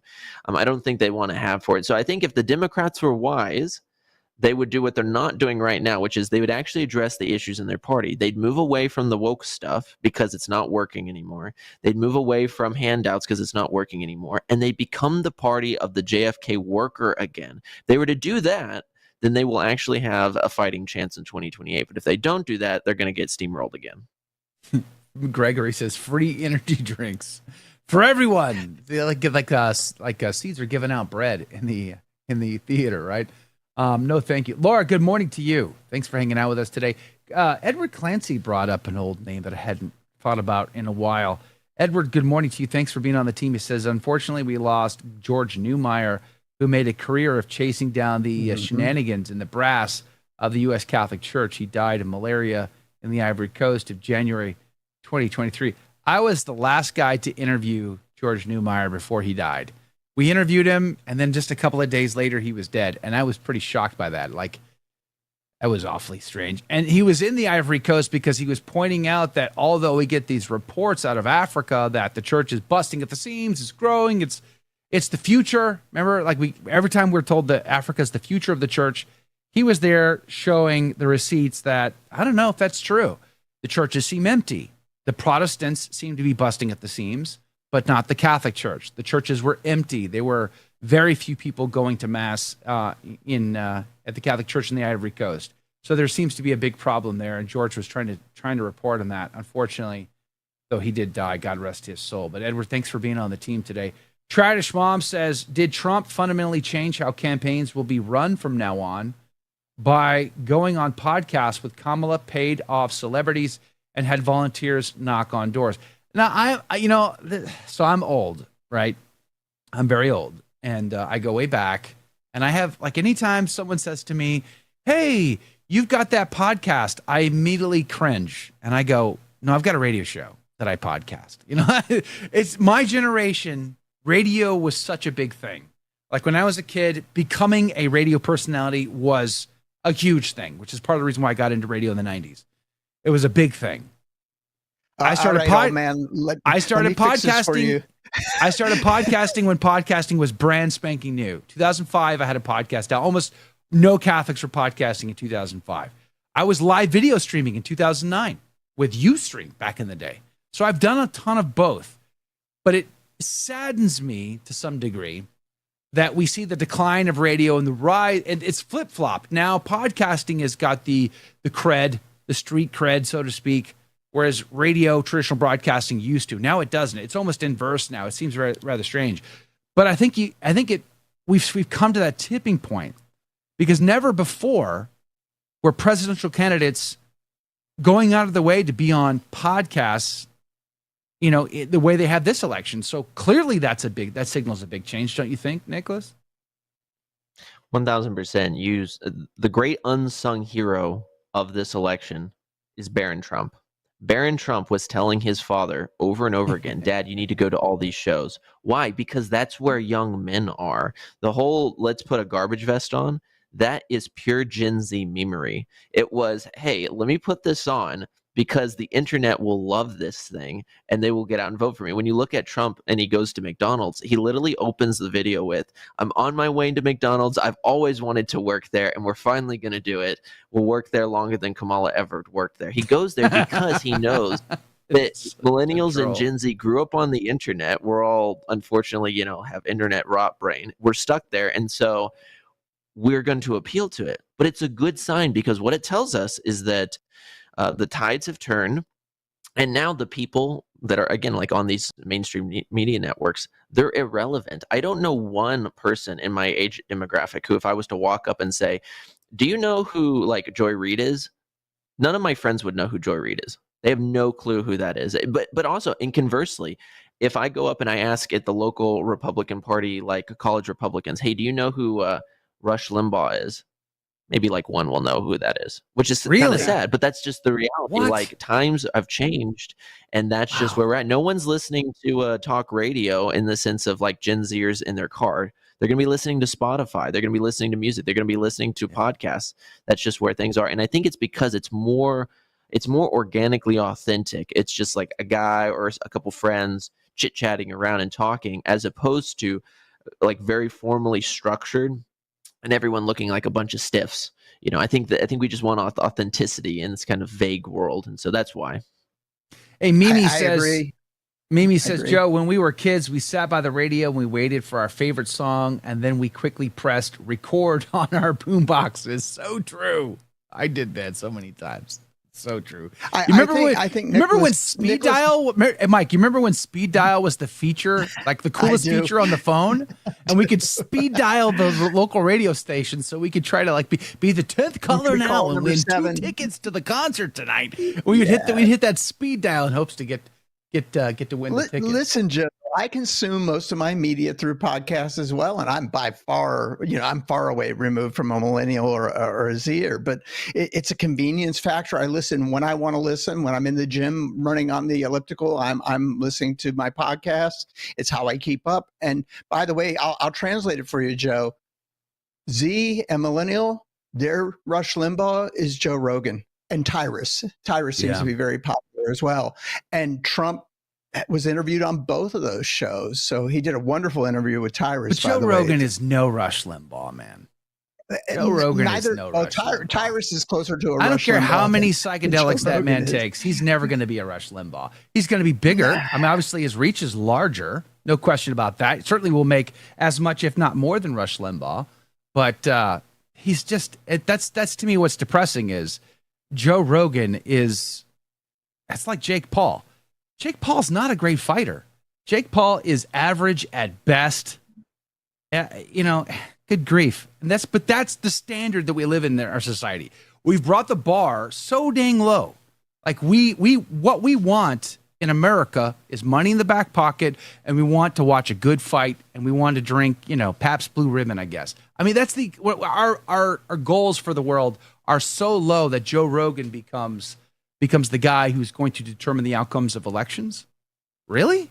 Like, that's so bizarre to me. And as Catholics, I think that should be unacceptable. It should just be unacceptable. Our goal, our Father says to make God's will be done on this earth. In other words, if you're not transforming society so that God's will is done here, then you have failed in your task. And as long as Joe Rogan is the litmus test, we are screwed, right? Hey, Stephen S. Hold on, real quick. Stephen S. God bless you, my friend. You're very generous. This great conversation, chatting guests. God bless and save America. Christ is King. Yay and amen. Yay and amen. Amen. Stephen, you're amazing. Amen. Thank you. Mike, you're going to say? I think about this. So if Trump were truly sincere about the Catholic vote, as he pandered to us through Twitter or X or whatever you want to call it, he would have been on Taylor Marshall and Joe McClain's show, right? He would have hit those shows as well. Those podcasts, I'll say that. I barely get you on my show. What are you talking about? but my point is that we have our Rogans too. We have Taylor Marshall. We have Tim, whatever his name is, the guy who used to be with Taylor. I can't remember his name right now. We have those guys. We have Bishop Strickland who's podcasting. We have our podcasters too. And there will come a time when being on Taylor Marshall's show has a huge influence on elections as well, if he continues growing the way he has. So I'm glad they did it. Don't get me wrong. I think it was smart. I mean, clearly, as Nicholas pointed out, it's smart. They should do that. And I'm glad that they did. Praise be to God. I guess I'm just feeling like a little bit of an old man there. Hey, Anthony from Avoiding Babylon seems to be a wee bit jealous this morning. I'm not sure why, Anthony. You're feeling a wee bit jealous as Joe stole Nicholas from me. All I'm going to say about that, Anthony, is maybe you should pay him more. I don't know, but maybe you should, consider benefits. The guy's trying to buy a house. Clearly, he's concerned about being able to afford a house in the future. I don't know. I'm just putting it out there. Maybe you should. I'm teasing, of course. I'm teasing. By the way, someone came up to me at church maybe 2 weeks ago, and they're like, "You're Joe McClain." I go, "Yeah, I'm Joe McClain. Thanks for being on Avoiding Babylon." I'm like, "That's cool, man. Praise be to God." I'm like, I was happy to do it. It was a lot of fun. They're a hoot and a holler. So that was fun. Praise Jesus. Sharon, good morning again. Colin, praise Jesus. Thanks for hanging out. Helen Grace, thanks for hanging out with us today. Alberto, our friend from the UK, Trump on The Apprentice seemed a liberal. The guy is traditionally a liberal. He's always been liberal. He's only become more conservative lately. William Jones, good morning. Too much success, and the church sibilant will put the crosshairs on Taylor Marshall. That is how they roll. Oh, of course. Of course. I don't know. They're going to do that. I think the church's angst with Taylor Marshall has come and gone. That's my opinion. I don't think they care anymore. I think they're moving on. What do you think, Nicholas? I think that when it comes to Catholic influencers, we're in a small pool. I think we'd like to think we're in a larger body of water, but unfortunately we're not. And this is one reason why I'm breaking off into U.S. politics more and more on my shows, because when you really get down to it, because of our church structure being a monarchical society, praise be to God that it is, unfortunately, it comes with the blowback that when you have a pope that does not care about the deposit of faith at all, that you will in fact have, as a result of that, a lot of bad things take place in your society, in your church. So unfortunately, I think that most Catholics have Francis fatigue. I think we're all extremely worn out by this pontificate. And so we got to move on. And so for myself, it's like, all right, look, I can talk until I'm blue in the face about all of the issues with the Pope, all the issues with the new rite of Mass, all of the issues that have historically plagued the church for the last 60 years. And I can show you very well documented presentations, probably more so than any other show, on the issues. But until people actually start taking those things, and until we really specifically get a new Pope, nothing is going to change inside of the church. Ultimately, this crisis in the church will be resolved by a pope. It's going to be a pope who has to do it, and it has to be a pope who's willing to be martyred, either whether it's red martyrdom or white martyrdom of reputation in the eyes of the world. He has to be willing to be another St. Peter. Until that happens, it's not going to work. And so I may as well go out into secular society and try to bring the goodness of the Catholic faith with me and be able to transform secular society as best I can. You got to do what Tyson did. You got to keep the chin down and the gloves nice and close, right? Speaking of which, 8 rounds. A 60-year-old man went 8 rounds with a 28-year-old man and didn't get knocked out, but he somehow didn't win the fight. I don't understand this. It boggles the mind. Like, a 28-year-old man couldn't knock out Mike Tyson? I mean, the poor guy, like, he practically needed a walker in that ring. Like, really? Boomer. It was so sad. The whole thing was tragic. It was just so tragic. But look how many people tuned into that. That's the world we live in. That's your society right now, is that they came out to the tune of, I don't know, 13, 14 million people, or probably more, tuned into that fight. Maybe more, maybe a lot more. I don't even know. But it was millions and millions and millions of Americans tuned in Friday night to watch a 28-year-old man try to make fun of a 60-year-old man. Am I the only guy who finds that bizarre? Like, it was bizarre. It was bizarre, Joe. And honestly, I'm not one of those people who tried to tune into it. I had no interest in it because I thought it was a show. Trump actually addressed the problems with boxing right now in his interview with Tyrus, and there's some issues here.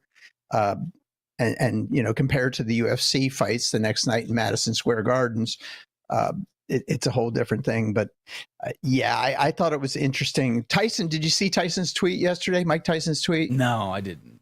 Yeah, he said, 6 months ago I was ill. I almost lost my life. I think I won that fight, in that I was able to complete that fight. Okay, so I did watch part of that fight because Greg is asking me, and I was camping with Catholic families actually at the time.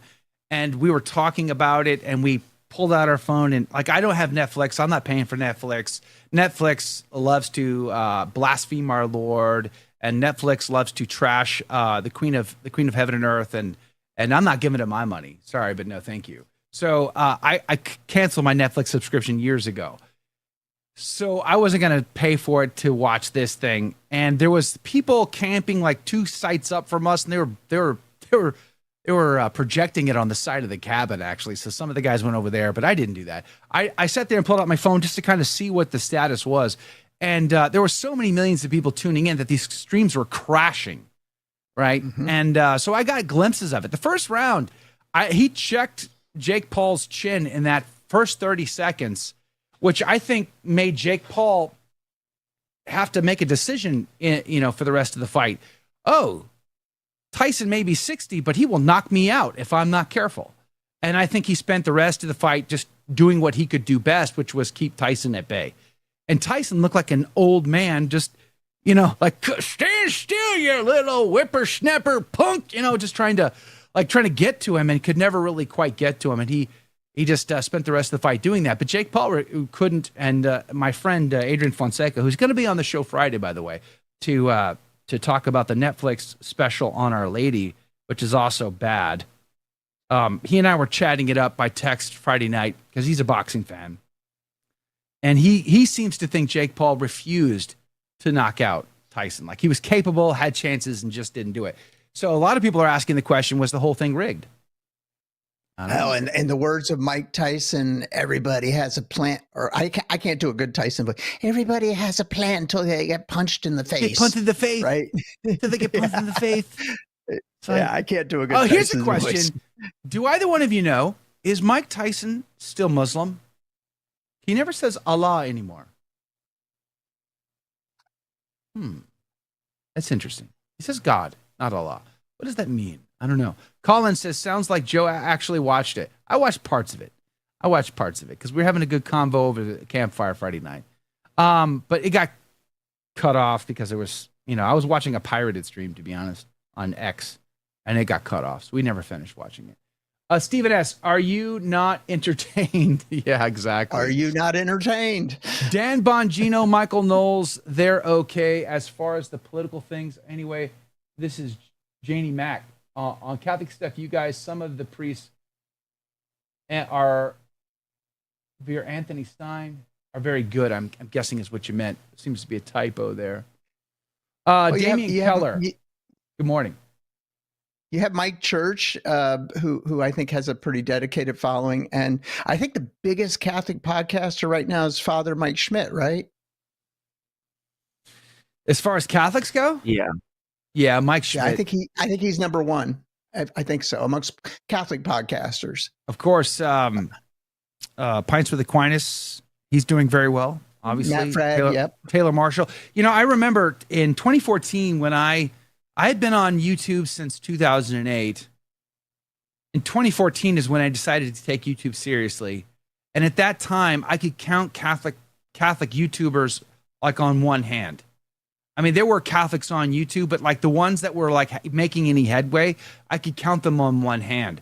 I have to say, I can happily report today that there are a lot of Catholic YouTubers now, and there is many that are making headway on the platform. I think that's improvement.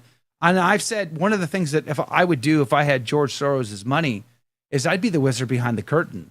I would go out and fund 1,000 Catholics and help them be more successful on YouTube, because that's a force multiplier, right? If we could be more influential than any other voice, because right now, one of the things that, and I've said this 1,000 times, if you're new here, you've never heard me say it, but if you've been around, you've heard me say it 1 billion times, is the real force behind YouTube is the Mormons. Some of the biggest channels that are the most successful, millions and millions of fans, making millions and millions of dollars on the platform, are Mormons. The guy behind that, the wizard behind that curtain, is Daryl Eves. Daryl Eves has been building an army of Mormon channels and influencers now going back the last probably 2 decades since he graduated BYU. Daryl Eves is also the wizard behind the curtain at The Chosen. And I know I'm going to trash talk your favorite television show, but I don't like The Chosen. Sorry, I just don't. It's a Mormon project meant to bring in evangelicals and a lot of Catholics who are just like, it feels good, it's nice, and it's better than the Games of Thrones. That's true. But everything is better than the Games of Thrones. So the bar is too dang low. And herein lies the problem. There is a concerted effort and a collaboration amongst Mormons to dominate that platform. There is no such thing in the Catholic world. That's one of the things I've always wanted to overcome. Catholics don't want to hang out. Catholics don't want to work together. They don't want to collaborate. We're not in the same cliques. Are you in the Steubenville clique? Mm-mm. Are you in the Focus clique? Mm-mm. Are you in the Net Ministries clique? Mm-mm. Are you in the Pro-Life clique? Mm-mm. Are you in the Trad clique? Mm-mm. Are you in this Life Team clique? No. So if you're not in the right clique, then you don't get to play ball. So that's been part of the problem with the Catholics. We'll never dominate the platform until we can overcome that. Our Mormon counterparts, just so to speak, they have a lot more going for them in that regard because they will happily collaborate with each other, and they make a ton of money doing it. I'm not motivated by money. I'm motivated by opportunity. And it just goes to show that I'm glad to see our progress, but our progress could be 10x if we work together, but we never will. And amen. Well, Pedro talks about it here on the Insider Group. He says he knows of Catholic parishes discussing and watching The Chosen. I do too. The parish 4 Minutes That Way is discussing, watching and discussing The Chosen as well. So I agree with you, Joe.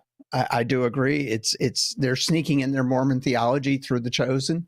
I think it was initially a Baptist and Mormon project, The Chosen. Well, Dallas is not Mormon. He's the director. Right, he's Baptist. But he's all Baptist, of his right? backers,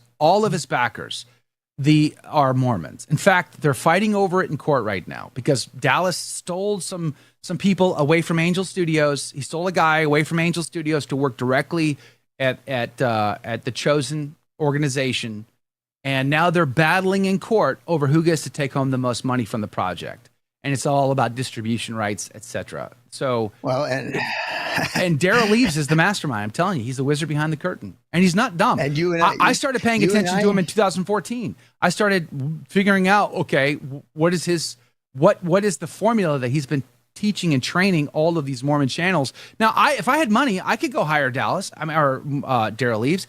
You pay him $10,000 an hour, he will definitely talk to you, whether you're Mormon or not. So right, cut a check and you can get the secrets. But my only point is, if I had George Soros' money, I would happily spend millions and millions of dollars pushing hard 1,000 different Catholics on YouTube and all these other platforms to grow their audiences, influence, and reach, because it would be a 10x. You would see see a major impact upon our culture if we could do that, but we won't because we can't work together. Nicholas, does The Chosen have any influence amongst your peers that you know of? I think amongst Gen Zers, you're going to find a split boat, but I think it depends, actually, ironically, kind of like which mass you go to, in the sense that you'll see a lot of individuals who either go to the new mass, they'll fawn over it and they'll say it's, kind of the greatest thing since sliced bread, or you'll find a lot of trads who I think are maybe, I would say, too critical in the sense that they're seeing legitimate, like, bad things where there's just not bad things. And of course, I'm not discounting the legitimate bad things, but as in they're just kind of making up stuff. So I would say it's kind of split 50-50.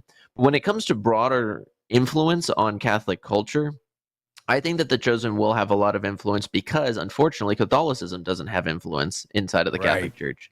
The one thing I harp on all the time, and it's not to be cliquey, it's just the reality is that Christ gave us a deposit of faith. He gave us a set of dogmas to believe in order to be saved. He gave us a set of morality to live according to divine grace in order to be saved.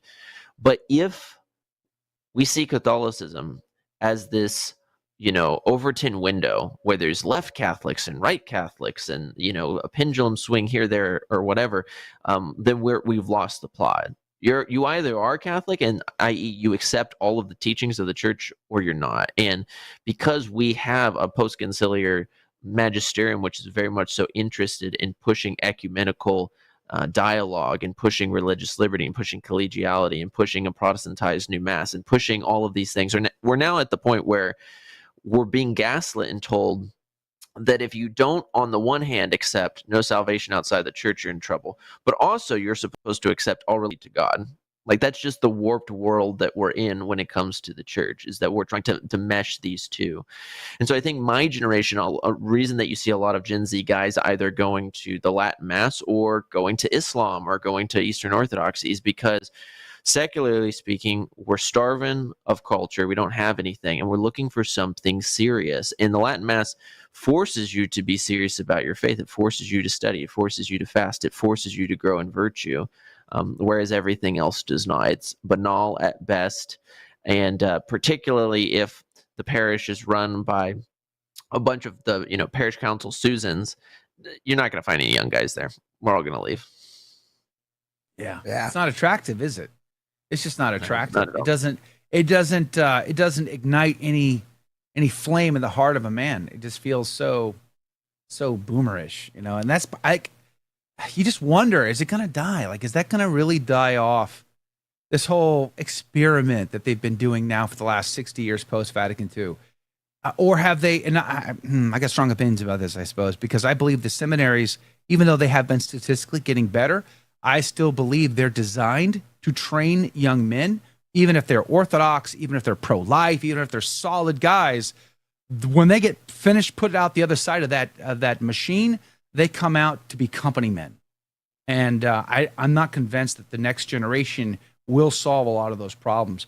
I wanted to say this too about Pedro's comment about it being watched and discussed in parishes. I would say this: if the scenario was they watched it and then they discussed it and they picked it apart and they showed all of its errors and where it's wrong, so that the Catholics would be better educated, I'd have less of an issue with that. But you and I both know that's not what's happening.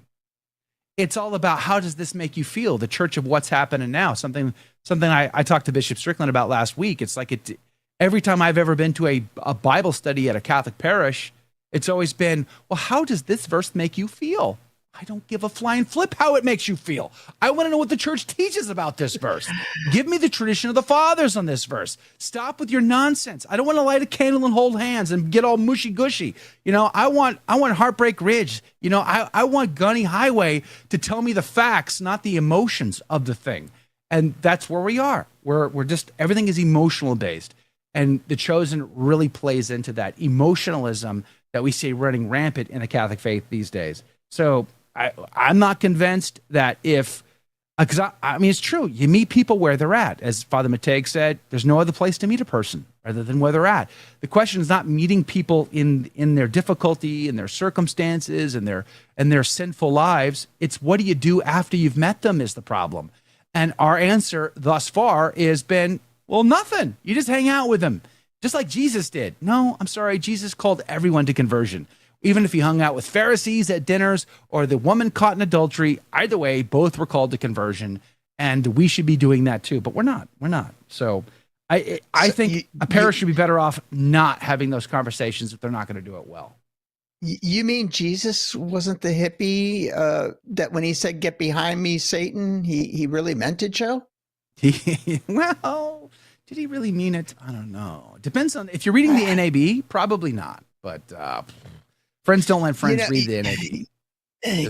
There was a time when I wanted to get in touch with my roots, and I went to the shul to learn a little about the Jewish faith. And I remember the rabbi saying, "Don't tell me how you feel, tell me what you think." And I thought that was pretty profound. And this would have been back when you were young, Joe, so a long time ago. Way easy, buddy. You're older than me. Slow down there, mister. I don't know what you're talking about. You're on the edge of boomer, okay? You're on the edge of boomer. I am. Calm down, you. By the way, Sharon is in Natural Bridge, Virginia this morning, Joe. What do you know about Natural Bridge, Virginia? I don't know anything about Natural Bridge, Virginia. Well, a little fact for Sharon. Thomas Jefferson used to own Natural Bridge. And it is exactly what it sounds like. It's a bridge, rock formation that's shaped like a bridge. So really? She said it's cold up in the mountains right now, and I can suspect she's probably right. It's probably very cold. But, Nicholas, where are you from? I'm from Central Texas. I was born in Lubbock, Texas, which is up in the Panhandle, but my family moved to Central Texas when I was a little boy, and so I've been here ever since. Ah, okay. And you're down. So, where do you live right now? South or Central? I'd be in Central Texas, a little town called Wimberley. It used to be a kind of a mix between like a rancher and a hippie town. There was a bunch of washed up hippies that moved out of Austin and took a residency in Wimberley. But growing up, it was wonderful. Wimberley was kind of like that picturesque southern town where everyone gathered together for the football games and everyone knew each other. And, one grocery store, zero, lights in town in the sense of, red lights or anything like that. It was really beautiful and picturesque. Everyone knew each other. Everyone went to church. Everyone did all of that. But now I've seen in the last 26 years, everything has morphed from that into what it's now, which is a bunch of people from California have moved in. They changed the county to be a blue county. It's now overpopulated. The town now has when you go downtown, instead of it being like the local small town cafe and local mom and pop stores like it used to be, it's all bars, it's all boutiques, it's all people who you've never met before running it, and they now have pride parades that go down. And so this is kind of a warning for people. Yeah, it's horrible. And what's sad is that when we started doing pride parades in the town, the mayor was just so open out about how amazing this was, and she was just like, well, there might be a few old gray hairs who might complain about this, but I just recommend that they stay home. Well, I never stay home. It's usually myself, and it's a bunch of guys. It's now gotten up to like 40 guys who will just go out there with signs and Catholic flags and stuff like that when the pride parade's going on, and we'll protest this stuff. But I mean, we'll be out and out about it. We'll just be like, stop the pedophilia, like stop this insanity. You gotta, like, the people in the 50s were right about this. There's a reason that the cops back in the days were like, avoid the public restrooms with your children if there might be pedophiles around. It's not to be brazen, but it's to be like, the reality is that, if you see this stuff, like if you see the natural law flaunted and immorality praised as it is today, then you're in a sick society. But instead of just kind of cowering away like a lot of other generations have, where it's just like, times will change and, we can't really do anything, so let's hide in our church buildings and just hope that they don't force us to marry homosexuals. That's not what we do. We go out and we say, well, no, like, we actually want a Christian nation. We want a godly country. And so you got to put in the work if you want it. And that's Praise in God. The heartland of America, really. You know what I mean? Jane is saying it's happening in her town too. You know what I just heard Nicholas say, Joe? What's that? Get off my lawn, you young whippersnapper. Yeah, young and he's punk. in his 20s. I have hope for Z. I have hope for Z. Oh man. We need to, I didn't bring the mug up to the studio today, so I've just got the big tumbler, but we should do a new mug that has like, Clint Eastwood's face on it, and they're saying, "Get off my lawn, you whippersnapper." That'd be a great new mug. I think it's great. I think it's great. And the reaction from those old hippies, it has to be priceless, Nicholas. I'm sure you see the looks on their face. We're doing this for you, young man. We're doing this for you. No, you're not. Yikes. Oh yeah. Yeah, no, they freak out. It's really funny. But he did this the other day, actually, when it came to the election day. We went out in front of our local polling place and we were just all holding Trump flags and, doing Trump dances and all kinds of stuff. And unlike in previous years where, people just get angry or they just, try not to look at you or whatever, everybody was giving us thumbs up. They were honking the horns. They were all like, this is amazing. It was only like 20 or 30 old ladies with butch haircuts that were single who, clearly they're single for a reason. They'll be the ones to flip us off. I would say people have hope for younger generations. When you look at the polling amongst Gen Zers and then the little polling that's been done amongst Gen Alpha, I think, is going to be even more conservative than my generation. And the reason is because we grew up on YouTube, which means that we grew up seeing, if people know the reference, Trigglypuff and all the SJWs from 2014 and stuff. We were hopping on YouTube and seeing all the craziness on college campuses. And we're like, this is ridiculous. And we saw all the insanities against Donald Trump growing up. And so therefore, the tide is turning where we're saying, okay, yeah, we don't want rainbow everything. Like, the edgy thing for 8 to 10-year-olds on TikTok is to go grab a trans flag, throw it on the ground, and jump on it. Like that. That's the edgy thing that they're doing. So have some hope. Have some hope, he says. Hey, Restore Justice says, love the Trump dance. Everybody doing the Trump dance. See the fight? Trump went to the fight, and the guy was doing the Trump dance after the fight over the weekend. I saw that clip this morning on the X. You heard the NFL wants to ban that? Oh, so there were some guys doing that too. I saw some clips. I'm not watching football. The NFL wants to ban it. So I only saw it on X. I only saw it on X, which, by the way, Joe McClain, your fault. I'm blaming you for this one, too. I actually signed up for X this week. You did? I did, because it's a good news aggregator. Let's be honest. It's a good way to get a lot of news if you follow the right site. So I pay for X. I did too. I pay for X because it gives me access to some of the pro features. So there's an interface that allows me to customize the feeds the way I want. And there's a lot of trending data that I get access to through that I'm always watching to see where the conversations are and what's trending, what's not trending. So I don't have that great of a following on X, but I do use X every single day to kind of keep track of some things. And I find it very useful as far as that goes. And Nicholas Cavasos, thank you for your time today. Appreciate having you on the team, getting your input. Even though it seems like you're an absolute bizarre, crazy person for voting for Donald Trump. I had to say that legally. I'm teasing, of course, but good to have you on the team. Good to have you on the team. You're a whippersnapper.